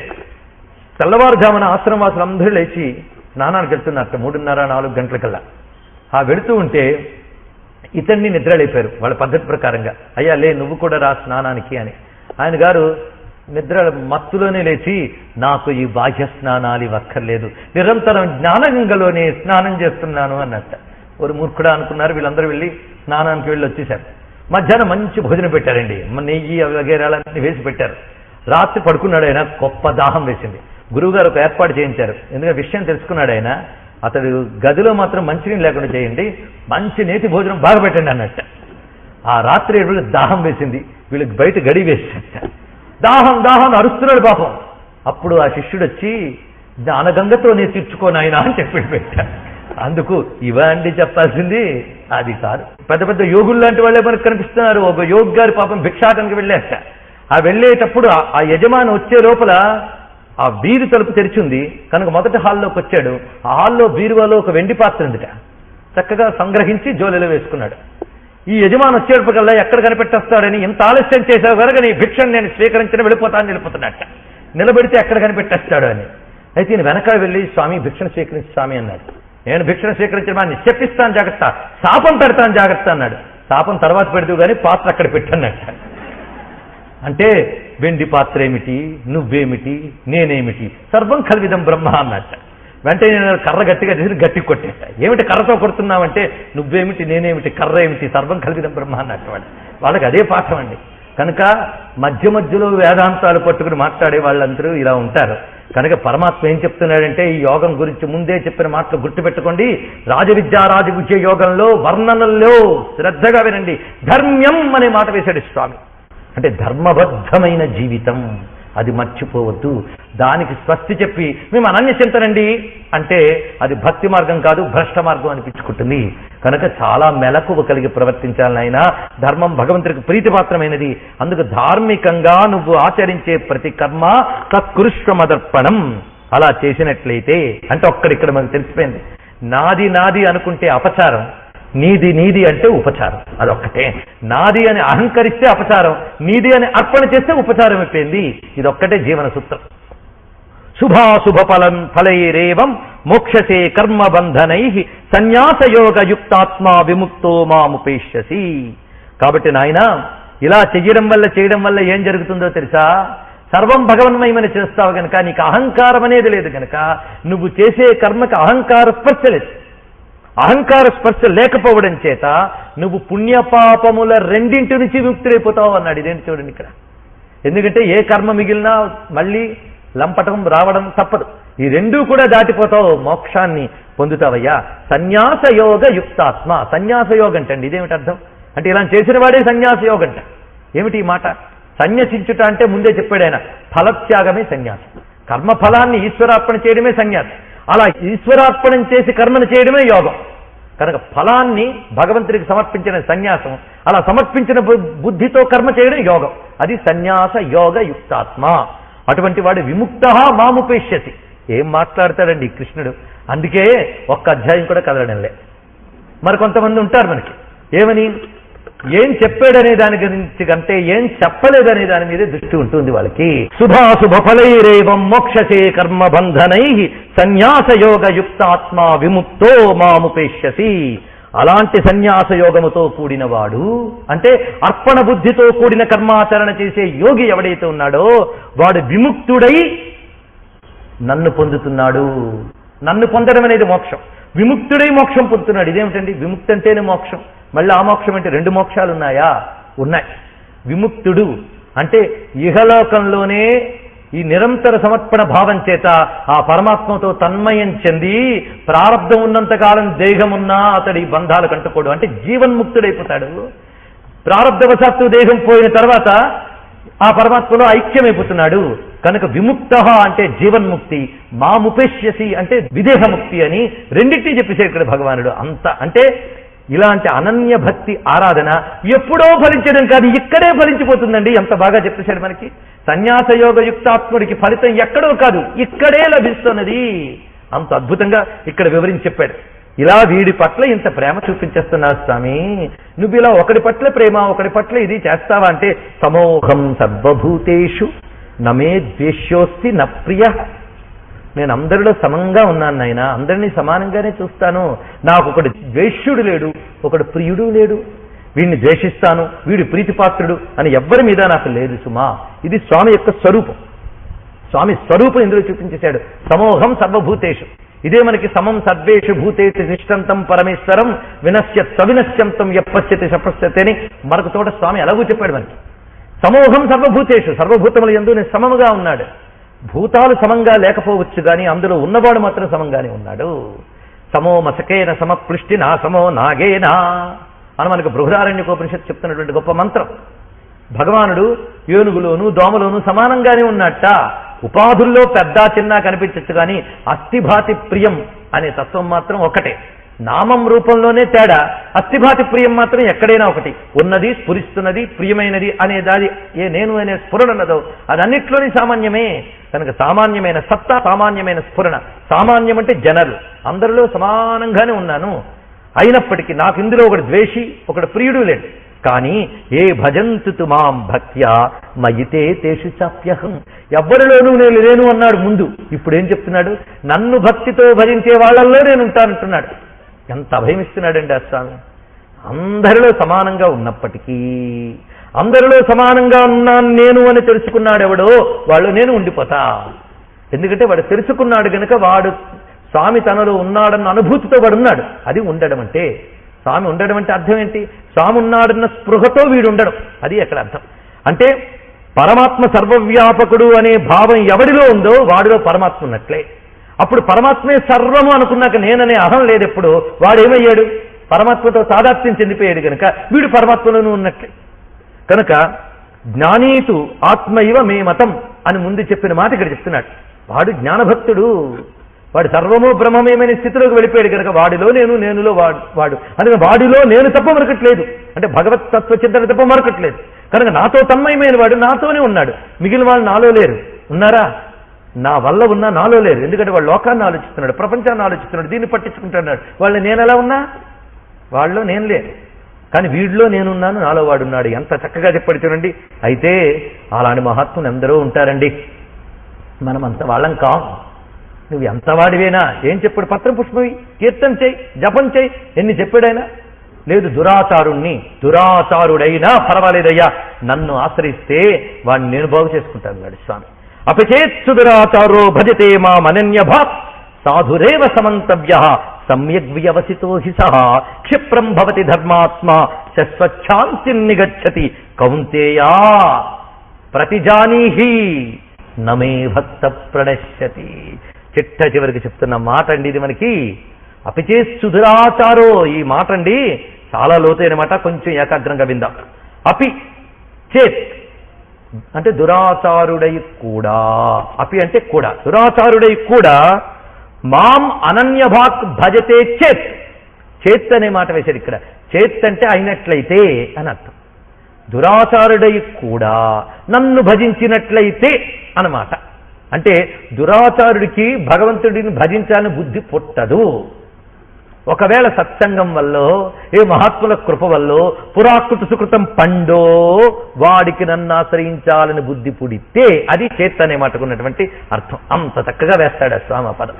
అపి చేత్ దురాచారా అపి మాం భజితే చేత్ అనన్యభాక్. వాడు నన్నే అనన్యమైన చింతనతో చింతన చేస్తే వాడు సాధువే తెలుసుకో. వాడిని అప్పుడే నువ్వు సాధువు అని డిగ్రీ ఇచ్చేయాలి వాడికి. సాధురేవ సమంతవ్య, వాడిని సాధువుగానే తెలుసుకో. ఎందుకంటే వాడు బుద్ధి బాగుంది. సమ్యగ్ వ్యవసితో హి సహ, వాడు సమ్యగ్ వ్యవసితుడు అంటే సమగ్రమైన నిశ్చయాత్మకమైన బుద్ధి కలవాడు. వాడు బ్రతుకులో ఏముండేనండి, ఒకడుంది వాడి దగ్గర. ఏమని? భగవానుడే నాకు దిక్కు అని నిశ్చయాత్మకమైన బుద్ధి ఉంది. అటు ఇటు చెదిరిపోవడం లేదు. అది బుద్ధి వ్యవసాయాత్మక బుద్ధి ఉండాలి. అందుకే వ్యవసాయాత్మక బుద్ధికి ఏకైక కురునందన అని స్వామి ముందే చెప్పాడు మనకి. కానీ వ్యవసాయాత్మక బుద్ధి అది సమ్యక్ వ్యవసిత, పరిపూర్ణమైన నిశ్చయాత్మకమైన బుద్ధిని ఆయన నిలిపేడు కనుకే అనన్యభాక్, నువ్వు తప్ప నాకు అక్కర్లేదన్నాడు. ఆ స్థితిలో వచ్చిన వాడికి గతంలో ఎన్ని దురాచారాలు ఉన్నాయో వాడికి. అపిచేత్ దురాచార అంటే ఈ జన్మలో దురాచారమే కాదు, గత జన్మలో ఎన్ని దురాచారాలు ఉన్నాయో. కనుక స్వామి ఎన్ని దురాచారాలు ఉన్నాయో నాకు ఈ జన్మవో ఆ జన్మ, నేను నిన్ను పూర్తించడానికి అర్హుణ్ణా? ఆయన దగ్గర ఆ ప్రశ్న వేయక్కర్లేదు. అర్హుణ్ణా అని వేదన పడ్డావే, ఆ వేదన చాలా ఆయనకి. ఆ వేదనతో నువ్వు ఆశ్రయిస్తే తప్పకుండా ఆయన అనుగ్రహిస్తాడు. అయితే బాగుందండి, నా దురాచారాలు నేను చేస్తూ ఉంటాను, నన్ను ఆశ్రయిస్తూ ఉంటాను అని అంటే అటువంటి వాడు బాగుపడ్డు. దురాచారుడు దురాచారుడుగా ముక్తిని పొందడు. అలా దురాచారుడై భగవంతుడిని ఆశ్రయిస్తే వాడిని భగవంతుడు ఏం చేస్తాడంటే క్షిప్రం భవతి ధర్మాత్మ, వాడిని వెంటనే ధర్మాత్ముడిగా మారుస్తానంటున్నాడండి. ఎంత భయం ఇచ్చాడు. ధర్మాత్ముడిగా మారుస్తాను, వాడికి శాశ్వత శాంతి వస్తుంది. అది ఇక్కడ చెప్తున్నాడు. శాశ్వతమైన శాంతిని ఇస్తున్నాను. జీవితంలో కొంతమందిని మనం చూస్తాం, అప్పటి వరకు ఎలాగోలా ప్రవర్తిస్తూ ఉంటారు, సడన్ గా మారిపోతారు. ఎందుకు మారాడు? నేను వరకు భోగి, ఇవాళ యోగి. అయితే అప్పటి వరకు ఉన్నది ఏం పోయిందంటే ఎంత పశ్చాత్తాపడ్డాడో మనకేం తెలుసు. ఆ పశ్చాత్తాపంతో భగవంతుడిని ఆశ్రయించాడు. పైగా భోగంలో ఉన్నప్పుడు కూడా అప్పుడప్పుడు ప్రేమగా కొద్దిసేపైనా భగవంతుడిని ఆరాధించుంటాడు. కలవొక కొన్ని వేళలు నికామ భవత్పద చింతనానోజ్వలిత శిఖా సనాథములు స్వామి అంటారు విశ్వనాథవారు. నా బ్రతుకులో ఏ కోరిక లేకుండా నిన్ను చింతించే క్షణాలు కొన్నైనా ఉన్నాయి స్వామి అన్నాడు. ఎంత బాగుంది. ఆ కొన్ని వృధా పోవుట ఆయన నన్ను గుర్తుపెట్టుకుంటాడు. ఎందుకంటే నువ్వు ఆయన్ని చింతన చేస్తూ చేస్తూ ఉంటే ఆయన ఎవడండి? పవిత్రాణం పవిత్రం యో మంగళానాంచం మంగళం అనఘ, పాపరహితుడు. పుణ్యం ఆయన స్వరూపం, పవిత్రత ఆయన స్వరూపం, ధర్మం ఆయన స్వరూపం. నీకు ఇన్ని తెలియకపోయినా ఆయన పేరు అంటున్నావు, ఆయన రూపం అంటున్నావు. ఎలాగను? అండం అండం అండం చేత నీ మనసుకు ఎవడంటుకుంటున్నాడు? పవిత్రుడు అంటుకుంటున్నాడు. తెలిసి ముట్టుకున్నా తెలియక ముట్టుకున్నా నిప్పు నిప్పే కదా, ఆ నిప్పు పట్టింది నీకు లోపలికి. ఆ విష్ణు కృష్ణ అంటూ అనడం చేత వాడేం చేశాడు? అసలు నీకు పాపం లేకుండా చేసి ధర్మాత్ముడికి చేశాడు. అందుకే నమ్మి చెడిన వారు లేరు, నమ్మక చెడిపోతే పోతారు అన్నాడు మన రామదాసు. ఆ మాటే అంటారు అన్నమయ్య. ఏ పురాణములు ఎంత వెతకినా శ్రీపతి దాసులు చెడరెన్నడును. బాగా గుర్తుపెట్టుకోండి, వాళ్ళు చెడిపోరు. ఎలాగోలా అనన్య భక్తిని ఆశ్రయిస్తే ఎంత దురాచారుడైనా అనగానే మనం వెంటనే ఏం చేస్తామంటే మనల్ని మనం ఎలిమినేట్ చేసుకుని నిజంగా దురాచారులను అనుగ్రహిస్తే ఎలా అండి అని. నువ్వు మాత్రం చూస్తే మనలో ఎన్ని దురాచారాలు ఉన్నాయో మనకే తెలుసు. దురాచారుడు కానివాడు దేవుడి దగ్గరికి రండి అంటే మొత్తం ఖాళీ అయిపోతుందండి, ఎవరు ఉండరు ఎక్కడ. మన గొప్ప కథ చెప్తారు. ఒక ఆమె పరం పాపం చేసిందని అందరూ రాళ్ళు తీసి కొట్టబోతున్నారు. ఒక యోగి అక్కడికి వచ్చాడు. వచ్చి ఏం చేస్తున్నారు? ఆమె మహాపాపం చేసిందండి, ఆమెని రాళ్లతో కొడతానంటే మంచి పని చేస్తున్నారు. ఎందుకంటే పాపత్వం ఉంచకూడదు, రాళ్లతో కొట్టాల్సిందే. కానీ మీకు ఒక కండిషన్, ఏ తప్పు చెయ్యని వాడు మాత్రమే రాయి తీసి కొట్టండి నిజంగా అన్నట్ట. చెప్పినవాడు యోగ్ గనుక వీళ్ళందరూ రాళ్ళు పరి చెడిపోయారు. కనుక దురాచారుడు కానివాడు ఎవడండి? దురాచారుడు కానివాడు ఎవ్వడు లేడు. అందరిలో అంతో ఇంతో దురాచారం ఉంది. అది గుర్తించేవాడు గొప్పవాడండి. అది ఉండి స్వామి పరమపాతకుడ భవబంధుడ శ్రీహరి నిన్ను తలచనే నర్హుడనా, అపవిత్రుడనే నమంగళుడ కడు నపగత పుణ్యుడ నలసుడను, కపట కలుష పరికర హృదయుడ నేనపవర్గమునకు అర్హుడనా అని ప్రార్థించి ఏడ్చాడండి అన్నమాచార్య. ఇలాంటి పాతకుణ్ణి నిన్ను తరచడానికి అర్హున్నా అన్నాడు. ఆయన అన్నాడు. అంటే మనకు వెంటనే డిక్లరేషన్ ఏంటంటే అన్నమయ్య పాతకుడు. అదా కటకటా నా చరితము కర్ణ కఠోరమయ్యా ఎటుల బ్రోతువో తెలియ ఏకాంతరామయ్య. ఏమి ఏడిచాడండి? నా చరిత్ర కర్ణ కఠోరం అండి, నా బతుకు వెనక్కి చూస్తే చిచి ఎలాంటిదో అని ఎవడనుకోగలడు? శుద్ధ ప్రక్రియలో ఉన్నవాడు మాత్రమే అనుకోగలడు ఆ మాట. అశుద్ధ ప్రక్రియలో ఉన్నవాడిగా తెలియదు కనుక తనను తాను సమర్పించుకునేవాడు దుఃఖపడతాడు. నీకు సమర్పించగలంత పవిత్రత నాకుందా? ఎందుకలా అనుకున్నాడు? సమర్పించుకోవడానికి సిద్ధపడ్డాడు గనక. అది అనన్యభాక్ అయినటువంటి వాడు. వాడిని తప్పకుండా నేను ధన్యుణ్ణి చేస్తానయ్యా. అది ఇక్కడ స్వామి అభయమిస్తున్నాడు. కనుక భగవంతుడి దర్బారులోకి మనందరికీ ప్రవేశం ఉంది. ఎందుకంటే క్షమించడానికి సిద్ధంగా ఉన్నాడు కనుక ఆయన ముందే అపరాధ సహస్రాని క్రియంతే అహర్నిశమ్మయ దాసోయమితి మామత్వా క్షమస్వ పరమేశ్వర అని అనగలుగుతున్నాం. అలా క్షమించగలిగే భగవానుడు ఆయన దయామయుడు.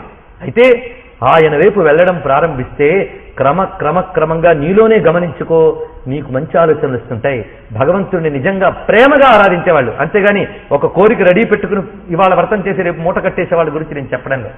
ప్రేమగా కాసేపైనా భగవంతుడికి చింతన చేయడం అనేది అలవాటు చేసుకుంటే క్రమంగా వాళ్ళ బుద్ధిలో ఒక సాత్వికత ఏర్పడుతుంది, వాళ్ళలో అహింసాది ప్రవృత్తులు ఏర్పడతాయి.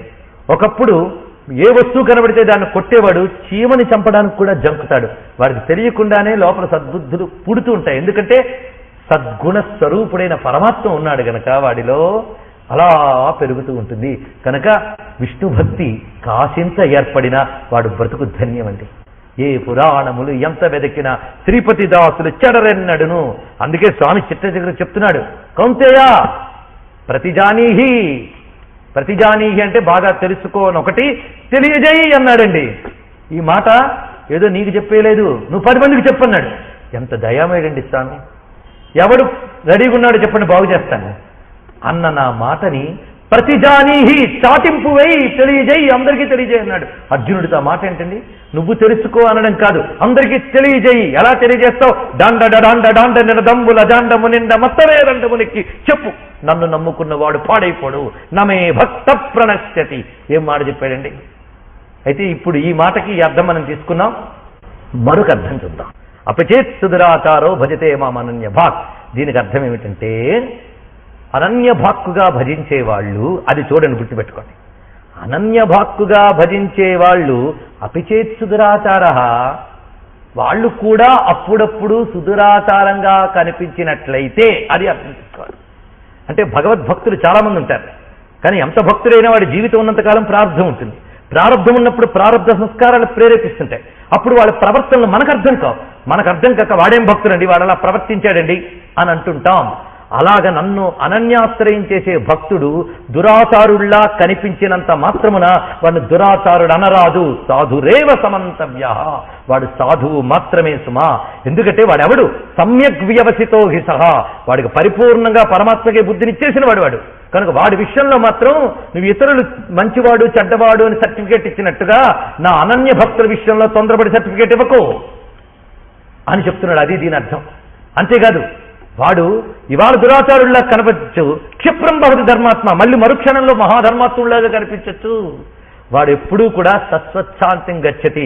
వాడి యొక్క ఈ బయట ప్రవర్తనలన్నీ కూడా బయట వైబ్రేషన్సే, వాడు హృదయం మాత్రం శాశ్వత్శాంతిం, సదా శాంత స్థితిలో ఉంటుంది.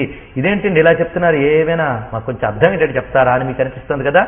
మీకు అనుభవంలో ఉన్న విషయాలే నేను ఇక్కడ చెప్తాను. భక్తులు చూడండి, కొందరు ప్రవర్తనలు అవే చూసామంటే అలా చెయ్యొచ్చా అని అడుగుతాం. ఉదాహరణకు గోపికలు, వాళ్ళు చేసిన పని మామూలుగా మనం చూస్తే భార్యని, భర్తల్ని, తండ్రిని, తల్లిని, పిల్లల్ని విడిచిపెట్టి స్వామి కోసం వచ్చేసారు కనుక ఇదంతా దురాచారము అని అంటే లౌకికమైన ధర్మం ప్రకారంగా చూస్తే దురాచారమే. కానీ వాళ్ళు స్వామి పట్ల అనన్యభాక్కులు, గుర్తుపెట్టుకోండి, వాళ్ళు అనన్యభాక్కులు, సమ్యక్ వ్యవసితులు వాళ్ళు గోపికలు. వాళ్ళకి లోకంలో మరేమీ అక్కర్లేదు, కృష్ణుడు తప్ప మరొకటి ఏమీ అక్కర్లేదు. వాళ్ళు ఇంద్రియజన్యమైన సుఖం కాదు, వాళ్ళు అనుకుంటున్నారు అలాగా, కానీ వాళ్ళ ఆత్మ మాత్రం ఆ పరమాత్మనే కోరుతున్నది. వారి యొక్క డ్రివెన్ ఫోర్స్ కామం. అంటే వాళ్ళని కృష్ణుడి దాకా తీసుకెళ్లిన భావ ఫోర్స్ ఏమైంది? కామమైంది. కానీ వాళ్ళు చేరింది మాత్రం కామాతీతుడైన నిర్వికారుడు. కనుక ఆ వెహికల్ మాత్రం కామం, అసలైంది జీవుడి వేదన మాత్రం పరమాత్మతో సంయోగం. అందుకు నువ్వు అనన్య భక్తులైన ఆ గోపికల్ లాంటి భక్తుల్ని చూసి వాళ్ళు దురాచారులు అనద్దయ్యా, వాళ్ళు సాధువులు, వాళ్ళు సమ్యక్ వ్యవసితులు, వాళ్ళు సాధువులనే తెలుసుకో, సాధురేవ సమంతవ్య, ఇది అర్థం. అలాగే మీరు ప్రహ్లాదుని చూడండి, ఆయన భక్తుడిని మనం ఇప్పుడు ఒప్పుకుంటున్నాం కానీ ఆయన చేసింది ఏంటండి? తండ్రి చెప్పిన మాట వినలేదు, మాటికి తండ్రికి ఎదురు చెప్పాడు. ఆఖరికి పాఠశాలలో కూర్చోబెడితే ఆ గురువు గారి దగ్గర విద్యలు నేర్చుకున్న శిష్యులందరినీ కూర్చోబెట్టి గురువు గారు చెప్పేదంతా అబద్ధం అన్నాడు. ఇలా చెప్పిన వాడు అసలు దురాచారుడు సుధాచారుడు చెప్పండి. ఇక మరికొంతమంది ఉన్నారు, వాళ్ళు గుడ్డాగోచి ఉందో లేదో చూడకుండా తిరిగిన మహాత్ములు ఉన్నారు. వాళ్ళు మన దృష్టిలో దురాచారులు. అలా తిరిగే వాళ్ళు దురాచారం. సంఘంలో అలా తిరగకూడదు. ఒక సుఖమహర్షి ఎలా ఉన్నాడండి? ఇప్పటికీ కొందరు అవధూతులు పిచ్చివాళ్ళ తిరుగుతుంటారు, వాళ్ళు దురాచారులే. కానీ వాళ్ళు సదాచార దురాచారాలకు అతీతులయ్యా బాబు. అది సమ్యక్ వ్యవసితో హిత అనన్యభాక్ అనే మాటలో ఉన్నటువంటి ఆంతర్యం అది. కనుక నా భక్తులు అలా కనబడినంత మాత్రాన దుమ్ము ధూళి కొట్టుకుపోయి కనబడ్డాడు సుఖమహర్షి.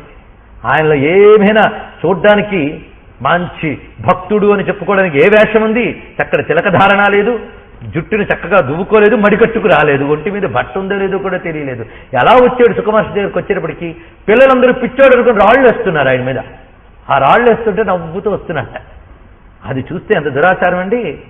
కానీ సాధురేవ సహా, అతడు సాధువు మాత్రమే, అది గుర్తుపెట్టుకో అని అనన్య భక్తుల గురించి ఈ విధమైన దృక్కోణాన్ని చూపిస్తున్నాడు. అంటే ఒకే శ్లోకంలో రెండు భావాలు ఎలా చూడాలో మీరు చూడండి. అనన్య భక్తుల్ని ఎలా స్వీకరించాలో ఇక్కడ వివరించారు. ఇంకా మనకి అభయవచనం అని చెప్తున్నాడు. ఇప్పుడు చెప్పిన ఒక్క వచనం బాగా గుర్తుపెట్టుకోండి. కౌంతేయ ప్రతిజానీహి నమే భక్త ప్రణశ్యతి. అదొక్కటి చాలు మనకి. నన్ను అనన్య భక్త అయినటువంటి వాడు, నన్ను ఆశ్రయించిన వాడు చెడిపోడు. భక్త అనేది ఇక్కడ ప్రీతిపూర్వకముగా ఆశ్రయించిన వాడు. అదొక్కటి నీకుందో లేదో ఎవడో సర్టిఫికేట్ ఇవ్వలే. అది ఏ పాటి ఉన్నా ఆయన తప్పకుండా అనుగ్రహిస్తాడు, దాన్ని పెంచుతాడైన. భగవంతుడి వైపు చూపించే కాసింత భక్తి కూడా వ్యర్థము కాదు. మనం టపాకాయ కాల్చడానికి కోసం మంట పెడతాం, అదైనా కొంతసేపటిగా మంట సరిగ్గా లేక పేలదేమో కానీ భగవద్భక్తి అనే మంట ఈ జన్మ పరంపరలనే టపాకాయలకి తగిలించామా అది పేరు తీరుతుంది తప్పకుండా. ఈ మొత్తం కర్మబంధాలని పేలిపోతాయి. అందుకే నమే భక్త ప్రణశ్యతి. ఎందుకంటే స్వామి అమోఘుడు, అంటే వ్యర్థము కానివాడు స్వామి. అందుకే స్వామి కోసం చేసే మొక్కు వ్యర్థం కాదు, స్వామి కోసం చేసే జపం వ్యర్థం కాదు, స్వామి కోసం చేసే ఏ చిన్నపాటి సాధన కూడా వ్యర్థం కాదు. అందుకే ఎంత అభయవచనం చెప్తున్నాడండి. తన తత్వాన్ని చెప్పేటప్పుడు ఏమో అందరి వాడేమో అని నైరాశ్యంలోకి లాగేసినా అంత వాణ్ణి నా భక్తుడికి దొరికిపోతానయ్యా, సులభా పురుష, సులభుణ్ణైపోతాను. ఎంతటి దురాచారుడైనప్పటికీ గురుకృప చేతనో లేక పూర్వజన్మ పుణ్య విశేషం చేతనో అనన్య భాక్ అంటే అనన్య బుద్ధితో నన్ను ఆశ్రయిస్తే అతన్ని నేను అనుగ్రహిస్తున్నాను. అంటే వెంటనే మోక్షం ఇస్తాన్ని కాదు, అతన్ని ధర్మాత్ముడిగా మార్చి క్రమంగా అతనికి శాశ్వతమైన శాంతిని అందజేస్తున్నాను. ఆ కారణం చేత ఎంత దుర్మార్గుడైనా నన్ను ఆశ్రయించాడంటే సాధువుగానే భావించాలి అన్నారు. ఇది ఒక భావం. రెండో భావం ఏంటంటే ఎంతో కొంత దురాచారం ఉన్నవాడే ప్రతిజీవుడును. అలాగని స్వామి ఆశ్రయానికి జంకన అవసరం లేదు. ఆయన ఇచ్చిన అభయ వచనాన్ని ఆధారం చేసుకుని తాను ఉన్న స్థితిలోనే ఈశ్వరుణ్ణి ఆశ్రయం తీసుకుంటే స్వామి అతన్ని ధర్మబుద్ధితో ధర్మాత్ముడిగా మలుచుతాడు, తప్పకుండా అనుగ్రహిస్తాడని అభయవచనం రెండవది. మూడవది ఏంటంటే ఎవరైతే అనన్య భాక్కులైనటువంటి మహాత్ములు ఉన్నారో స్వామి యొక్క భక్తులు, వారు ప్రారబ్ధ విశేషం చేత వారి ప్రవర్తన మనకు ఒక్కొక్కప్పుడు దురాచారముల వలె కనిపించవచ్చు, కానీ వాళ్ళని సాధువులుగానే చూడాలి తప్ప దురాచారం అనడానికి లేదు సుమా. ఒక్కొక్కప్పుడు వారే క్షిప్రం వెంటనే ధర్మాత్ముల వలె కూడా కనిపిస్తూ ఉంటారు. వారు ఎల్లవేళలా శాశ్వతమైన శాంతినే పొందుతారు ఎలా ఉన్నప్పటికీ. ఎందుకంటే వాడు నా భక్తుడు, నా భక్తుడు ఎప్పుడూ నశించడు. నమే భక్త ప్రణశ్యతి. ఈ మాట పరమాత్మ మనకిచ్చినటువంటి అభయవచనం. గీతలో స్వామి చెప్పిన కొన్ని మాటలు నిరంతరం మనం మననం చేసుకోవాలి. ఒకటి మయితేతేషు చాప్యహం, వారి యందు నేనుంటాను, నా యందు వారుంటారు. కనుక భక్తుడికి స్వామి చెప్పే ఒక చక్కటి మాట అది. అంటే నిరంతర భగవత్ సాన్నిధ్యం, ఎంత మమైక స్థితి భక్తుడికి భగవంతుడు ఇస్తాడనేది ఆ అభయవచనంలో కనిపిస్తుంది. రెండవ అభయవచనం నమే భక్త ప్రణశ్యతి. మరొక చోట మాసుచహ, దుఃఖించక నాయన అంటారు. ఈ మూడు వచనాలు ఎప్పుడు గుర్తు తెచ్చుకుంటూ ఉంటే భగవద్గీత అంతా పట్టినట్టే మనకి. ఈ విధంగా చెప్పి దురాచారుడైనప్పటికీ కూడా భగవత్ సేవకు పాత్రుడై వాడు అర్హుడైనప్పుడు స్వామి యొక్క అనుగ్రహానికి నోచుకుంటాడని దీనిలో చెప్పి తర్వాత మాం హి పార్థ వ్యపాశ్రిత్య ఏపి స్యు పాపయోనయ స్త్రియో వైశ్యా తథా శూద్రా తేపి యాంతి పరాంగతిం కిం పునర్బ్రాహ్మణా పుణ్యా భక్తా రాజశ్రేయస్తథా అనిత్యమసుఖం లోకం యమం ప్రాప్య భజస్వమాం మాం హి పార్థవ్యపాశ్రిత్య. ఇక్కడ దురాచార అన్నది అది అయిపోయిన తర్వాత రెండవ భాగం ఇక్కడ స్వామిని ఆశ్రయించడానికి అర్హులెవరు అంటే దురాచారుణ్ణి అని కూడా జంకనక్కర్లేదు, స్వామిని ఆశ్రయించడానికి అర్హత నీకుంది. అలాగే ఎవరైనా సరే భక్తి యోగ ప్రవేశార్హత కలిగినటువంటి వారే. భక్తి యోగానికి అర్హతలు ఏమిటి అంటే వాడు ఎవడైనా సరే, అందుకే యహ యహ అనే అనేక చోట్ల ప్రయోగించాడు స్వామి. యహ అంటే ఎవడైనా అని, ఆ ఎవడు అనే శబ్దం ఒక పరిమితిని విధించకుండా బుద్ధి పుట్టిన ఎవడైనా భగవంతుడిని ఆశ్రయించవచ్చు అని. ఎందుకంటే మానవ జన్మ దొరికిందే ఆయన ఆశ్రయించడానికి. అందుకు ఆ పుట్టినటువంటి వారు కొందరు పాపజన్ములై పుట్టవచ్చు. పాపజన్ములు అంటే పాపాచారపరాయణమైనటువంటి చోట్ల పుట్టవచ్చు. ఉదాహరణకి నిషాదులు అంటే బోయివాళ్ళు మొదలైన వాళ్ళు ఉంటారు, వాడు హింసాచారపరాయణలో బ్రతుకుతుంటారు. అలాంటి చోట పుట్టినవాడు కూడా వాడికి మనస్సులో పరివర్తన కలిగి భగవంతుడిని ఆశ్రయించవచ్చు. అంతేగాని నేను ఇలాంటి పాపజన్మ పొందాను కదా, నేను భగవంతుడిని చేరనా లేదా లేదా ప్రయత్నించవచ్చా లేదా అని ఆలోచించిన అవసరం లేదు. భక్తికి ఎవడైనా అర్హుడే అని పాపయోనయ అనే మాట ద్వారా చెప్పి ఆ తర్వాత స్త్రియో వైశ్యా తదా శూద్రాహ తేపి యాంతి పరాంగతిం. స్త్రీలు గాని వైశ్యులు గాని శూద్రులు గాని నన్ను ఆశ్రయిస్తే పరాగతిని పొందుతారు అని ఇక్కడ వివరిస్తున్నాడు. అయితే కొంతమంది వ్యాఖ్యాతలు కొన్ని పొరపాట్లు రచించడం జరిగింది. అదేమిటంటే పాపజన్ములైన స్త్రీలు వైశ్యులు శూద్రులు అని రాశారు. అది తప్పు మాట. పాపయోనయ వేరు, స్త్రీ వైశ్య శూద్రులు వేరు, రెండు విడివిడిగానే చెప్పాడు కృష్ణ పరమాత్మ. సరిగ్గా అర్థం చేసుకోవాలి. అందుకు పాపయోనయ అన్నప్పుడు చక్కని వ్యాఖ్యాతులు ఏం చెప్పారంటే నిషాద మొదలైనటువంటి జాతులకు చెందిన వారు అని, హింసాపరాయణమైనటువంటి జాతులకు చెందిన వారైనా తరించగలరు. దానికి మనకి పురాణాల్లో బోయవాళ్ల కథలు చాలా ఉన్నాయి. బోయలై భగవంతుడిని కొలిచి మోక్షం పొందినటువంటి వారు ఉన్నారు. ప్రసిద్ధిగా మనకు వాల్మీకి కథే చెప్పుకుంటాం. రత్నాకరుడైనటువంటి ఒక బోయవాడు దొంగ అని చెప్పుకుంటూ, వాళ్లే కాదు ఇంకా చాలా మనకి పురాణాల్లో కనిపిస్తూ ఉంటాయి. భక్తిలో ఇటువంటి వారందరూ కూడా తరించిన వైనాలు మనకు కనిపిస్తాయి. అందుకు పాపయోనయ అనే దానికి కూడా ఉదాహరణలు ఉన్నాయి. ఇక స్త్రీలు వైశ్యులు శూద్రులు అని చెప్పడంలో స్త్రీలు గాని వైశ్యులు గాని శూద్రులు గాని ఎవరైనా అనే గాని ఎవరిని తక్కువ చేయలేదు పరమాత్మ ఇక్కడ. ఎందుకంటే స్త్రీలు మహాభక్తులు ఎందరో ఉన్నారు. అలాంటి స్త్రీ భక్తుల యొక్క పాదాలకి దండం పెట్టిన ఋషులు ఉన్నారు మనకి. అలాంటి స్త్రీ భక్తులు ఎవరంటే గోపికలు, వారు స్త్రీలే. అలాంటప్పుడు వాళ్ళు తక్కువ వారు అనే ఉద్దేశం స్వామికి ఎక్కడుంటుందండి? గోపికల కంటే ఆయన ఇంకెవరిని ఎక్కువ మన్నించలేదు. అందుకే ఉద్ధవుడు అంటారు కదా, గోపికలు నడిచినటువంటి బృందావనం యొక్క ధూళిని పాలభాగంలో తిలకంలా ధరిస్తానన్నాడు. కృష్ణుడు నడిచినది కాదు, గోపికలు నడిచినది. అంతేకాదు బ్రహ్మ విద్యలోకి మనం ఆలోచించేటప్పటికల్లా స్త్రీలలో బ్రహ్మ విద్యలో విద్వన్మణులు గార్గి, మైత్రేయి, అరుంధతి మొదలైన వారు కనిపిస్తారు. అటు తర్వాత భక్తుల్లో మనకి పురాణాల్లోనే కనిపించడమే కాదు, శబరి మొదలైన వారు భక్తుల్లోనే కాకుండా పురాణాల్లో మాత్రమే కాకుండా చారిత్రకంగా ఇతిహాసాల్లో కూడా ఎందరో భక్తులు మనకు కనిపిస్తారు. కాశ్మీర్ దేశంలో లల్లదేవి అని ఒక మహాయోగిని ఉన్నది. ఆమె శివయోగిని. ఆమెకి ఎందరో శిష్యులు ఉన్నారు, ఆ తల్లి. అలాగే మనకి కర్ణాటక దేశంలో అక్క మహాదేవి అనే మహాభక్తురాలు. ఇక తరికొండ వెంకమాంబ, తక్కుబాయి ఇలాంటి భక్తులు ఎందరెందరో ఉన్నారు. అందరినీ అనుగ్రహించాడు స్వామి. అందుకు భక్తి ప్రధానం కానీ ఉపాధి ప్రధానం కాదు అని చెప్పడం ఇందులో ఉద్దేశం. అలాగే వైశ్యులు శూద్రులు ఎవరైనా సరేనయ్యా అని వీళ్ళెవరైనా సరే అని చెప్పినప్పుడు ఇక బ్రాహ్మణులు రాజర్షులు గురించి ప్రత్యేకించి చెప్పాలా? బ్రాహ్మణులు రాజర్షులు వీరైనా సరే అని చెప్తున్నాడు. వారైనా సరే అంటే ఎవరైనా వాళ్ళకి రెండు అర్హతలు ఉండాలన్నాడు. ఏమిటి? పుణ్యాహ భక్తాహ, ఇది అర్హతలండి. ఎవరైనా సరే ఇవి చేయాలి. పుణ్యాహ అంటే పవిత్ర బుద్ధి కలిగిన వాళ్ళు, పవిత్రమైన కర్మ చేసేవాళ్ళు. అంటే వాళ్ళు చేసే పవిత్ర కర్మ వాణిజ్యం చేయవచ్చు లేదా భృత్యత్వం చేయొచ్చు. ఏది చేసినా పవిత్రమైన అంతఃకరణంతో న్యాయబద్ధంగా ధర్మబద్ధంగా చేసినప్పుడు తరించవచ్చు. మనకు మహాభారతంలో శాంతి పర్వంలో జాజలి తులాధారుడు అను ఇతివృత్తంలో తులాధారుడు అనే వైశ్యుడు జాజలనే బ్రాహ్మణుడి గురువై బ్రహ్మ విద్య చెప్పడం మనకు కనిపిస్తుంది.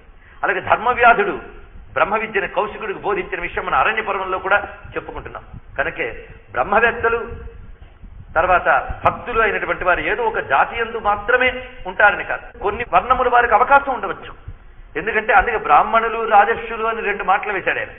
బ్రాహ్మణులు అంటే వాళ్ళకి అవకాశం ఎలాగో అంటే వాళ్ళ పని విద్యను ఆశ్రయించుకుని ఆ విద్యను ప్రపంచానికి బోధించే పని పెట్టుకున్నవారు. వైశ్యులు శూద్రులు అంటే కేవలం ఇది వర్ణపరంగా కాకుండా వృత్తిపరంగా చూసినా కొందరు వాణిజ్యాలతో కాలక్షేపం చేస్తూ ఉంటారు.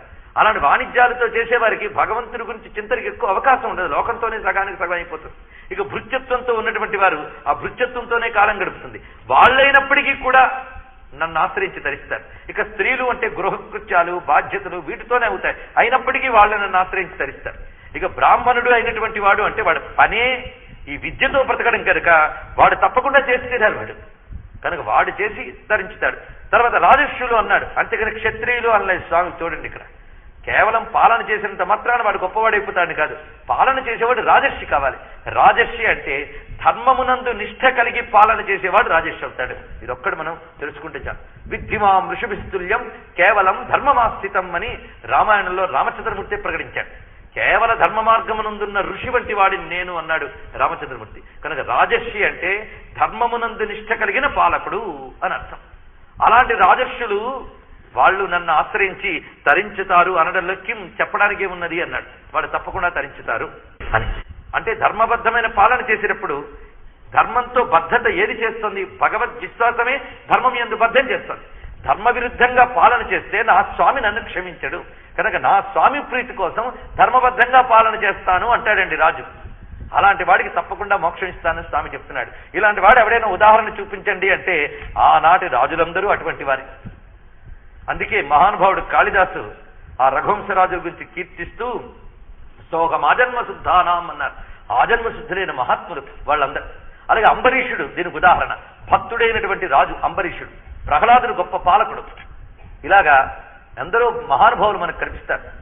అలాగే జనభరతుని యొక్క తండ్రి అయిన వృషభదేవుడు కూడా చాలా కాలం పాలన చేసి తన సంతానానికి బాధ్యత అప్పజెప్పి తర్వాత ఆయన అవధూతగా ఈ ప్రపంచాన్ని అనుగ్రహించినటువంటి విషయం భాగవతం మనకు చెప్తున్నది. కనుక రాజర్షులున్నారు, బ్రహ్మర్షులున్నారు, స్త్రీలున్నారు, శూద్రులున్నారు, వైశ్యులున్నారు. ఎవరైనా సరే భక్తి యోగంలో ప్రవేశం ఉన్నది. దాన్ని బట్టి ఒక్కటి తెలుసుకోండి, మన హైందవ భక్తి సంస్కృతి ఏదో ఒక మతానికో ఒక వర్గానికో ఒక వర్ణానికో పరిమితమై లేదు. ఎవడైనా అంటున్నాడు అంటే వాడి మతానికి ద్రోహం చేయడానికి చెప్తున్నాడే తప్ప మన సంస్కృతిలో ఇలాంటి విభజనలు లేవు. భక్తికి అందరూ అర్హులే. అందుకే మహానుభావులైనటువంటి కన్నప్ప, మాలదాసరి మొదలైన వాళ్ళని కూడా మనం నయనారులుగా ఆళ్వారులుగా పెట్టి పూజ చేస్తున్నాం. ఆళ్వారుల్లో ఎందరు స్త్రీలు లేరు, ఎందరు బడుగు వర్గాల వారు లేరు. కనుక భక్తుడి పాదధూళి అందరికీ శిరసాధార్యం. అది జ్ఞాని అయినా భక్తుడైనప్పటికీ కూడా సమస్త లోకము చేత వందనీయుడు. అందుకే శంకర భగవత్పాదుల వారే చెప్పారు, చండాలోస్తు సతుద్విజోస్తు గురురిత్యేషా మనీషా మమా అని. అది మనం ఇక్కడ గుర్తుపెట్టుకోవాలి. స్వామి అంత చక్కగా చెప్పాడు. జనభరతుని యొక్క తండ్రి అయిన వృషభదేవుడు కూడా చాలా కాలం పాలన చేసి తన సంతానానికి బాధ్యత అప్పజెప్పి తర్వాత ఆయన అవధూతగా ఈ ప్రపంచాన్ని అనుగ్రహించినటువంటి విషయం భాగవతం మనకు చెప్తున్నది. కనుక రాజర్షులున్నారు, బ్రహ్మర్షులున్నారు, స్త్రీలున్నారు, శూద్రులున్నారు, వైశ్యులున్నారు. ఎవరైనా సరే భక్తి యోగంలో ప్రవేశం ఉన్నది. దాన్ని బట్టి ఒక్కటి తెలుసుకోండి, మన హైందవ భక్తి సంస్కృతి ఏదో ఒక మతానికో ఒక వర్గానికో ఒక వర్ణానికో పరిమితమై లేదు. ఎవడైనా అంటున్నాడు అంటే వాడి మతానికి ద్రోహం చేయడానికి చెప్తున్నాడే తప్ప మన సంస్కృతిలో ఇలాంటి విభజనలు లేవు. భక్తికి అందరూ అర్హులే. అందుకే మహానుభావులైనటువంటి కన్నప్ప, మాలదాసరి మొదలైన వాళ్ళని కూడా మనం నయనారులుగా ఆళ్వారులుగా పెట్టి పూజ చేస్తున్నాం. ఆళ్వారుల్లో ఎందరు స్త్రీలు లేరు, ఎందరు బడుగు వర్గాల వారు లేరు. కనుక భక్తుడి పాదధూళి అందరికీ శిరసాధార్యం. అది జ్ఞాని అయినా భక్తుడైనప్పటికీ కూడా సమస్త లోకము చేత వందనీయుడు. అందుకే శంకర భగవత్పాదుల వారే చెప్పారు, చండాలోస్తు సతుద్విజోస్తు గురురిత్యేషా మనీషా మమా అని. అది మనం ఇక్కడ గుర్తుపెట్టుకోవాలి. స్వామి అంత చక్కగా చెప్పాడు. ఈ విషయాన్ని మహానుభావుడు నారదుడు భక్తి సూత్రాలు చెప్తాడు. జాతి కుల రూప గుణాది భేదములు భక్తి యోగంలో లేవు అని చాలా స్పష్టంగానే ఆయన వివరించాడు. కనుక భగవద్భక్తికి అందరూ అర్హులే. బుద్ధి అటు తిప్పగలిగడం చేతనైన వాళ్ళందరూ కూడా అర్హులే అని ఇక్కడ బోధించాడు. ఈ సందర్భంలో మరొక వ్యాఖ్యానం కూడా ఇక్కడ చెప్పారు. ఎందుకంటే వేద విజ్ఞానం చాలా అద్భుతమైనటువంటి కొన్ని పారిభాషిక పదాలను ఇచ్చింది. పారిభాషిక పదాలు అంటే టెర్మినాలజీ అని మనం అంటాం. మామూలుగా బ్రహ్మక్షత్రియ వైశ్య శూద్ర అనేటువంటిది సమాజంలో కనబడడం సహజం. ఏ సమాజంలోనైనా, ఒక్క భారతీయ సమాజంలోనే కాదు, మానవ సమాజం ఎక్కడున్నాయి 4 ఉంటాయి. వాటి వివరాలన్నీ మరో అధ్యాయంలో స్వామి చెప్తాడు. ఇవి కేవలం శ్రమ విభజన వ్యవహార రీత్యా ఏర్పడ్డవే తప్ప ఆధిక్యత అల్పత్వము లేవు. అది ఎవడు చూసినా వాడు అధముడే. ఆధిక్యతని అల్పత్వాన్ని చూసేవాడు మాత్రం అధముడే. కనుక ప్రతి వర్ణము వారు యోగ్యులే, ప్రతి ఆశ్రమం వారు యోగ్యులే. అయితే ఇది జనరల్ పర్టికులర్ 2 ఉంటాయి. ప్రతి వాళ్ళలోని 4 వర్ణ లక్షణాలు ఉంటాయి. ప్రతి వాళ్ళలోని వాడు ఏ వర్ణంలో పుట్టినా 4 వర్ణ లక్షణాలు ఉంటూ ఉంటాయి. దీనికి వైదిక పరిభాషలో ఏం చెప్పారంటే మన శరీరంలో 4 వర్ణాలు ఉన్నాయట. చూడండి ఎంత బాగా చెప్పారు. ఇది వేదాంత విజ్ఞానాన్ని అనుసరించి బ్రహ్మవేత్తలైన వారు ఇచ్చిన వ్యాఖ్యానం ఇది. అంతేగాని ఏదో మన చమత్కారంతో చెప్పే వ్యాఖ్యానం కాదు. మన శరీరంలో దేహం శూద్రత్వం అంటే దీనికి కేవలం బాహ్యమైనటువంటి దృష్టి కలగడమే శూద్రత్వం. శూద్రుడై పుట్టి కూడా అంతర్ముఖత్వం కలిగిన వాడు బ్రాహ్మణుడితోనే సమానం. కనుక కేవల బాహ్య దృష్టి కలిగినటువంటి ప్రవృత్తే శూద్రత్వం. బ్రాహ్మణుడై పుట్టి కూడా ఈ ప్రవృత్తి కలిగి ఉంటే వాడిని శూద్రుడని అనాలి. కనుక ప్రతివాడిలోని దేహం గురించి పట్టించుకుని వాడు ఉంటాడా? స్నానం చేయడం, వస్త్రం కట్టుకోవడం, శుద్ధం చేసుకోవడం అనే పని మనం చేసినప్పుడు మనమే శూద్రులా వ్యవహరిస్తున్నాం. అది అవసరం కూడా. అందుకే దేహం శూద్రత్వం, ఇంద్రియాలు వైశ్యం అన్నాడు. ఇంద్రియాలు వైశ్యం అంటే అవి ఏం చేస్తాయి? అటు ఇటు డిస్ట్రిబ్యూట్ చేస్తూ మొత్తం ప్రాణశక్తిని చూపిస్తూ సరఫరా చేస్తూ బహిప్రపంచానికి అంతఃప్రపంచానికి మధ్య కమ్యూనికేషన్ చూస్తూ ఉంటాయి. కనుక ఇంద్రియాలను ఏమన్నారు? వైశ్యులు అన్నారు. తర్వాత మనస్సుని ప్రాణాలు, ఈ 2 ఉన్నాయి. ప్రాణాలు ఏం చేస్తున్నాయంటే శరీరాన్ని అంతటి రక్షిస్తున్నాయి. కనుక రక్షణ విభాగం చూసుకునే ప్రాణశక్తులను క్షత్రియులు అని చెప్పారు. ఇక ఆలోచన, విచారణ ఇవన్నీ చూసి చెప్పే అంతఃకరణం అనేటువంటి మనస్సు ఏదైతే ఉందో దాని బ్రాహ్మణుడు అని చెప్పాడు. ఈ 4 ఎవరిలో లేవు చెప్పండి? అందరిలో ఉన్నాయి. ఇది కాక మనస్సు అనేటువంటిది ఎప్పుడైతే బ్రాహ్మణుడు అని చెప్పారో బుద్ధి అనేది ఒకటి ఉంది. అది ఇంద్రియాలతో పాటు వెళితే బయటకు అంటుకుంటుంది, సాధన చేస్తే భగవంతుని అంటుకుంటుంది బుద్ధి అనేది. ఈ బుద్ధిని స్త్రీ అని చెప్పారు. కనుక స్త్రీలు గాని, వైశ్యులు గాని, శూద్రులు కాని, బ్రాహ్మణుడు కాని, క్షత్రియుడు కాని అంటే మన బుద్ధి, మన దేహము, మన ఇంద్రియాలు, మన ప్రాణములు, మన మనస్సు కూడా కృష్ణార్పణం కావాలి. దీని యొక్క అర్థం. ఈ అర్థాన్ని గమనించి మనం అన్వయించుకోవాలి. అంతేగాని ఎవరెవరో బయట ఉన్నారో అనుకోవద్దు. అన్ని మనలోనే ఉన్నాయి. బయట చూస్తున్న విశ్వం యొక్క నమూనా ప్రతివాడి శరీరంలో ఉంది. కనుక బ్రహ్మక్షత్రియ వైశ్య శూద్ర విభజన ప్రతి వాడిలోనూ ఉంది. ఆ కారణం చేతనే వాడిలో ఉన్నటువంటి ఈ దైహిక ప్రవృత్తి, ఇంద్రియాల ప్రవృత్తి, మన ప్రవృత్తి, ప్రాణ ప్రవృత్తి, బుద్ధి ప్రవృత్తి కూడా భగవదర్పణం కావాలనేదే ఇందులో ఉన్నటువంటి ఆంతర్యం. చిట్ట చివరి మాట చెప్తున్నాడండి 9వ అధ్యాయంలో, మన్మనాభవ మద్భక్తో మజ్జారీ మాం నమస్కురు మామే వైశ్యసి యుక్త్వైవం ఆత్మానం మత్పరాయణ. అయితే దీనికంటే ముందు ఒక్క మాట ఉన్నది. అనిత్యమ సుఖం లోకం ఇమం ప్రాప్య భజస్వమాం. అయ్యా నన్ను ఆశ్రయించు. ఎక్కడుండి ఆశ్రయించాలి? నువ్వు ఎక్కడున్నావో అక్కడి నుంచి ఆశ్రయించు. నువ్వు ఎక్కడున్నావు? అనిత్యం అసుఖం లోకం. నువ్వు ఉన్న లోకం తాలూకా తీరు ఇది. ఒప్పుకో. మనం ఒప్పుకో. ఇక్కడ లేనిది ఉందేమో అనుకోవడంలో ఆయువు పూర్తయిపోతుంది మనకి. ఇక్కడ లేనిదేమిటి అంటే నిత్యత లేదు, సుఖము లేదు. అవి ఉన్నాయని భ్రమిస్తాం, సంపాదించాలని తాపత్రయపడతాం. ఈ రెండింటినీ సాధించాలని తాపత్రయపడతాం. లేని దాన్ని ఎక్కడి నుంచి తీసుకొస్తామండి? అందుకే స్మరనిత్యం అనిత్యతాం అన్నారు. అనిత్యాన్ని నిత్యం స్మరించుకో. నిత్యం స్మరించంటే అర్థం ఇదంతా అనిత్యము, అనిత్యము, అనిత్యము అని నిత్యం అనుకో. నీకు ఏది చూసినా ఇది అనిత్యము అని బుద్ధి కలిగిందా స్థిరంగా ఉంటాం. మనం గతసారి ఒక కథ చెప్పుకున్నాం, మీకు గుర్తుంటుంది. అరణ్యంలో ఉండేటప్పుడు కృష్ణ పరమాత్మ ధర్మరాజు దగ్గరికి వచ్చి ఓదార్చి వెళుతూ ఉంటే నాకు ఏదైనా మంత్రం ఇవ్వా అని అడిగేట. ఒక కాగితం మీద రాసి కృష్ణుడు ఇచ్చి నేను వెళ్ళేకి చూసుకొని వెళ్ళిపెట్ట. ఏం రాశాడని చూస్తే ఇది ఇలాగే ఉండదు అని రాసేటాడు. అది దగ్గర పెట్టుకున్నాడు. ఒక కష్టం వచ్చినప్పుడు చూసుకున్నాడు, ఇది ఇలాగే ఉండదు. వెంటనే ఒక ఓదార్పు వచ్చింది. ఫేజ్ గడిచిపోతుంది. అది తన జీవితంలోనే అనుభవం. రాజుగా ఉన్నాడు, ఇప్పుడు ఏమయ్యాడు? కనుక ఇది ఇలాగే ఉండదు, ఇది వెళ్ళిపోతుంది. అలాగే సుఖం వచ్చినప్పుడు ఒక్కసారి పొంగొస్తే చూసుకున్నాడు, ఇది ఇలాగే ఉండదు. కనుక పొంగు తగ్గింది, కృంగు తగ్గింది, ధైర్యంగా ఉన్నాడు. కనుక స్థితప్రజ్ఞకి గొప్ప మార్గం ఏంటంటే స్మరనిత్యం అనిత్యతాం. అనిత్యాన్ని నిత్యం స్మరించు. గొప్ప మాట అండి, పెద్దవాళ్ళు చెప్పిన మాట. రెండవది అసుఖం. ఇక్కడ వెతికినా లేదయ్యా నువ్వు, అది ఉందేమో అని వెతుకుతున్నావు. ఆభాసలే నీవన్నీ కూడా. సుఖాన్ని ఒక వస్తువు మీద ఆరోపించుకుని దాని నుంచి సంపాదించాలని ప్రయత్నిస్తున్నావు. దానికి సుఖం సహజంగా లేదు. సహజంగా సుఖం లేని దీనికి సుఖాన్ని ఎక్కడివ్వగలదు? కొంతకాలం నువ్వు అనుభవించేవు అంటే దాని మీద నువ్వు ఆరోపించుకున్నావు. సుఖం ఇస్తోందనే భ్రమని ఆరోపించుకున్నావు. చిట్ట చివరికి దానిలో సహజ సుఖం లేదు గనక అది నీకు దుఃఖంగా కనిపించి వేదన పడుతున్నావు. కనుక దేనికిలో సుఖం లేదో దాన్ని పట్టుకుంటున్నావు. కనుక ఏది నిత్యమో ఏది సుఖమో సంపాదించడానికై నీకు అనిత్య అసుఖ లోకంలో చోటిచ్చాడు. ఇక్కడి నుంచి నువ్వు దేనికి ట్రై చేయాలి? నిత్యము సుఖము ఏదో దానికి ట్రై చేయి. భగవానుడు ఎంత దయామయుడంటే అనిత్యంతో నిత్యం సాధించవచ్చు, అసుఖంతో సుఖం సాధించవచ్చు. అనిత్యమైన శరీరంతో సాధన చేసి నిత్యమైన పరమాత్మను మనం పొందవచ్చు. అసుఖములైనటువంటి ఈ ఉపాధులతో సుఖమైనటువంటి పరమాత్మను పొందవచ్చు. చేయవలసిందల్లా ప్రయత్నం మాత్రమే. కనుక ఓ అర్జున, అనిత్యమసుఖం లోకం ఇమం ప్రాప్య భజస్వమాం. ఈ అనిత్యమైన అసుఖలోకంలో ఉన్నప్పటికీ నువ్వు భజస్వమాం, నన్ను ఆశ్రయించి తరించవయ్యా. మన్మనాభవ. తర్వాత చెప్తున్నాడు మన్మనాభవ. స్వామి ఉపదేశ సారాంశం ఇక్కడ వస్తోంది. మన్మనాభవ. నువ్వు చేయవలసిందంతా కూడా మొత్తం 4 పనులు నాయనా. మన్మనాభవ, నా ఎడల మనస్సు అర్పించిన వాడు అవు. అంటే నాయందే నీ మనస్సును లగ్నం చెయ్యి, అది మన్మనాభవ. మత్ అంటే నేను అని అర్థం అనమాట. నేనే నీ మనస్సు అయిపోవాలి, లేదా నీ మనస్సే నేనైపోవాలి.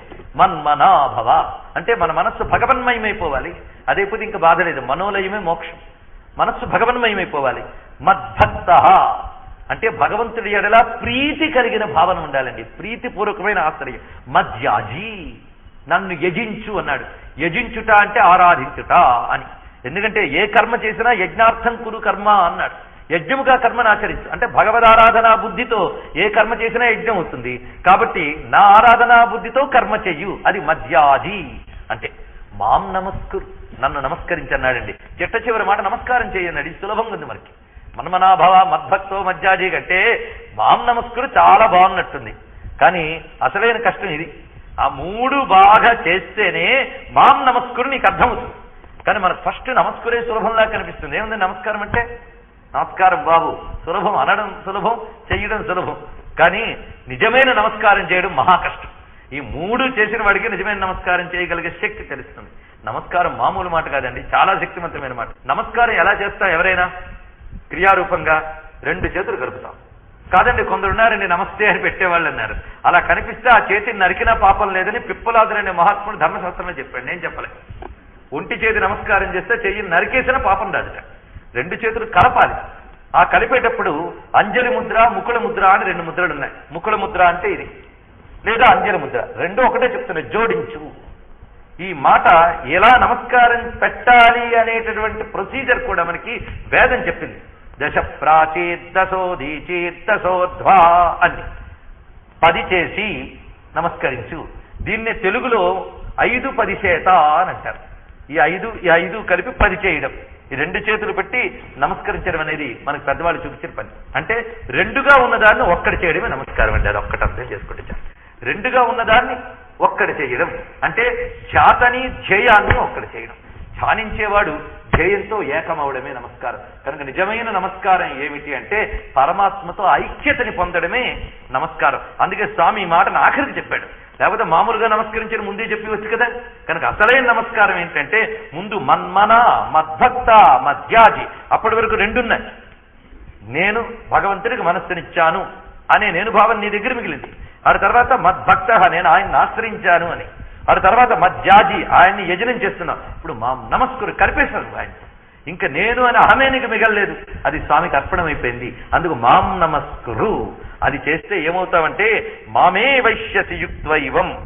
అలాంటి యుక్తుడివై యోగివై నువ్వు నన్నే పొందుతావు. ఆత్మానం అంటే నన్నే పొందుతావు. అప్పుడు ఈ పొందినవాడు ఎవడు? మత్పరాయణ. ఈ 4తో అంటే మన్మన, మద్భక్త, మధ్యాజి, నమస్కుర, ఈ 4 చేసేవాడు ఎవడు? మత్పరాయణుడు. అంటే నా ఎడలే పరాయణుడు. పరాయణుడు అనే మాటకి చాలా లోతైన అర్థం ఉందండి. మన శబ్దాలు అలవాటైపోవడం వల్ల దాని యొక్క అసలైన బరువు తెలియడం లేదు. అందుకే కొన్ని మాటలు వినేటప్పుడు మనకు మనం ఇది పెద్ద వినక్కర్లేదంటాం, మరికొన్ని మాటలు వినేటప్పుడు వినాలి అనుకుంటాం. అందుకే జ్ఞానం కూడా అంటకుండా అంటిపోతూ ఉంటుంది మనకి. ఎందుకంటే మనకు మనం ఫిల్టర్ చేసుకుంటాం. కానీ భగవంతుడి మాటలు ప్రతిదీ బరువైనవే. మత్పరాయణ, పరాయణము అనే మాట నుంచే పారాయణము అనే మాట కూడా మనకు వచ్చింది. పారాయణం అంటే గీతా పారాయణం చేసేస్తున్నాం. పర అయనం పారాయణం. పర అంటే సర్వోన్నతమైన శ్రేష్టమైన, అయనం అంటే ఆశ్రయము, దిక్కు అని అర్థం అనమాట. ఇదే నాకు సర్వోన్నతమైనటువంటి ఆశ్రయము అనే భావనే పరాయణం. ఇంతకు మించి నాకు మరొకటి లేదు అని. అంటే అనన్య భక్తి అంటే అర్థం ఏమిటో పరాయణం అంటే అర్థం. ఈ పరాయణస్య భావం పారాయణం. కనుక నువ్వేమవాలి? తత్పరాయణ. తత్పరాయణ అంటే తత్ అంటే బ్రహ్మము, బ్రహ్మమునందు పరాయణుడు అయి ఉండాలయ్యా అని. ఇప్పుడు ఆ తత్తే ఎదురుగా వచ్చి నిలబడింది అర్జునుడికి. అందుకు మత్ అని చెప్పింది. అదంతే, తత్తే మత్ అండి. ఇక్కడ మత్ అంటే నన్ను, తత్ అంటే దానిని. దానిని అని దూరంగా చూపించే పరబ్రహ్మ దీనిని అని దగ్గర చెప్పేటంత దగ్గరకు వచ్చేసిందండి అర్జునుడికి. దయామయుడైన ఆ పరమాత్మ దగ్గరకు వచ్చి నిలబడ్డాడు. అందుకే మత్పరాయణ అన్నాడు. మత్పరాయణ హే తత్పరాయణ. ఈ యొక్క శ్లోకంతో, ఆఖరి శ్లోకంతో పూర్తయింది మనకి రాజవిద్య రాజగుహ్య యోగము. సారాంశం ఏమిటి? మన్మనాభవ మద్భక్తో మజ్జాజీ మాం నమస్కురు.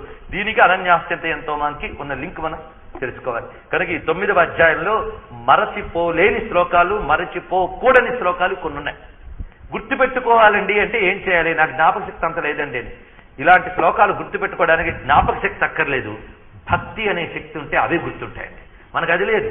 కాలక్షేప దృష్టి ఉన్న వాళ్ళకి గుర్తుండదు. నిజంగా భగవంతుడు కావాలని తప్పించేవాడికి గుర్తుండిపోయేవి రెండే. స్వామి మధ్యలో నమే భక్త ప్రణశ్యతి అని మన వెన్ను తడుతూ చెప్తున్న ధైర్యవచనం గుర్తుండిపోతుంది. అనన్యాశ్చింతయంతో మాం ఏ జన పర్యుపాస్తే తేషాం నిత్యాభియుక్తానాం యోగక్షేమం వహామ్యహం. ఈ అధ్యాయం అంతట్ల సారంలా తీసుకోండి. మన్మనాభవ మద్భక్తో మజ్జాజీ మాం నమస్కురు అనేదాన్ని సాధనలా తీసుకోండి. ఈ రెండు మననం చేసుకుని మన జీవితాన్ని మరచుకోవాలి. స్వామి చేసిన ఉపదేశం ఇంత అందంగా చెప్పాడు. కనుక భగవంతుడిని ఆశ్రయించడానికి మనం దేనికి సంకోచించవలసిన అవసరం లేదు. ఏ సంకోచాలు అక్కర్లేదు. నేను అర్హుణ్ణా అని అనక్కర్లేదు. ఒకప్పుడు అర్హుణ్ణా అని ప్రశ్న వస్తుంది, అది కూడా వినయంతో వస్తుంది. నిన్ననే అన్నమయ్య అనుకున్న మాట చెప్పాం. నేను అర్హుణ్ణా నీకు పరమపాతకుడ భవబంధుడు శ్రీహరి, నేను తలచనేను అర్హుడనా అన్నాడు. తన న్యూనతను ఒప్పుకోవాలి. మనం ఒప్పుకోవడం వల్ల అహంకారం తగ్గుతుంది. కనుక వినయంతో, అంతేగాని ఎవడైనా పర్వాలేదు ఇట్లా భక్తి మార్గానికి మనం కూడా వెళ్ళిపోదాం పదండి, అదే అక్కడ అర్థం. నువ్వు పశ్చాత్తాపం చెంది దురాచారుడు అయినప్పటికీ పశ్చాత్తాపం చెంది ఆశ్రయించాలి. మళ్ళీ చేసినవి మళ్ళీ చేయకూడదు, అలా చేసి ఆశ్రయించాలి అని చెప్పడం ఇందులో మనం ముఖ్యంగా తెలుసుకోవాల్సిన అంశం. పరుసమొక్కటే కదా పైడిగా చేసేది, అరయ లోహమెట్లున్నా అందుకేమి అంటాడు అన్నమాచార్య. నేను అలా ఉంటే నాకేముందయ్యా, నిన్ను పట్టుకున్నా నాకేం పర్వాలేదన్నాడు. అంటే తాను గొప్పవాడిని అహంకరించలేదు. ఎంత తక్కువ వాడినైనా గొప్పవాడిగా చేయగలిగే గొప్పవాడిని పట్టుకున్నానని ధైర్యాన్ని చూపించాడు. అది దర్పం కాదు, ధైర్యం. రెండింటికి చాలా తేడా ఉంది. పరుసమొక్కటే కదా పైడిగా చేసేది, అరయ లోహమెట్లున్నా అందుకేమి అన్నాడు. పరుసం ఉండేది గొప్పగా, ఏ లోహం తగిలినా అది బంగారం చేసేస్తుంది. లోహం వంకరగా ఉన్న లోహం వచ్చు, తిన్నగా ఉన్న లోహం వచ్చు, ఎలా ఉన్నప్పటికీ పరుసం బంగారం చేయగలదు. కనుక ఎటువంటి వాడైనా నిన్ను ఆశ్రయిస్తే వాడు తప్పకుండా బాగుపడతాడు స్వామి అని శ్రీపతి దాసులు చెడరెన్నడును అని ఎంత చక్కటి వచనం చెప్పాడండి. నమే భక్త ప్రశ్యతి. దాన్ని తెలుసుకుని ఇక్కడ సుఖాల కోసం భగవంతుడు ఇచ్చిన ఆయువుని వ్యర్థం చెయ్యకు, అది పెద్ద హెచ్చరిక. అనిత్యమ సుఖం లోకం అనే మాట మనకి పెద్ద హెచ్చరిక. దీనికోసం భగవంతుడు ఇచ్చిన గొప్ప ఆయువుని వృధా చేయకు. ఇంక ఫలానా ఊరు వెళ్ళి ఫలానా చదువుకోరా నాయనా అని పెద్దవాళ్ళు డబ్బిచ్చి పంపించారు. అక్కడ మంచి ఎడ్యుకేషన్ అంతా ఉంది, కొంత టర్మ్ అది, ఆ టర్మ్లో చదువుకుని రావాలి వీడు. ఆ అకాడమిక్ ఇయర్ అంటారే, అందులో చదువుకుని చక్కగా డిగ్రీ తెచ్చుకుని రావాలి. అక్కడికి వెళ్ళి వాడు ఇచ్చిన డబ్బుతో సినిమా తిరుగుతూ షికాలు తిరుగుతూ ఉంటే 0 మార్కులు కొట్టుకొస్తే మళ్ళీ వాడి గతి ఏమవుతుందండి? అందుకే భగవంతుడు పంపించాడు బ్రతుకనే పాఠశాలలోకి మనకి. కనుక దీనిలో మనం అద్భుతంగా చదువుకొని పాస్ అయి ఆ డిగ్రీ పొందాలండి. మత్పరాయణ అనే డిగ్రీ పొందడానికి మనం ప్రయత్నం చేయాలి. అందుకు అనిత్యమ సుఖం లోకం. ఎందుకంటే నువ్వు ఎంత వెతికినా ఇక్కడ దొరికేది నాల్పే సుఖమస్తి భూమావై తత్సుఖం అని ఉపనిషత్తే చెప్తున్నది. అల్పములో సుఖము లేదు, పరిపూర్ణతలోనే సుఖమున్నది ఉపనిషత్తు చెప్తున్నది. నువ్వు చూస్తున్నవన్నీ పరిమితుల్లో సుఖం లేదయ్యా, సుఖ భ్రాంతి తప్ప. అపరిమితమైనది ఏది ఉందో అది ముఖ్యమైనది. శ్రీకృష్ణ చరణారవిందార్పణ.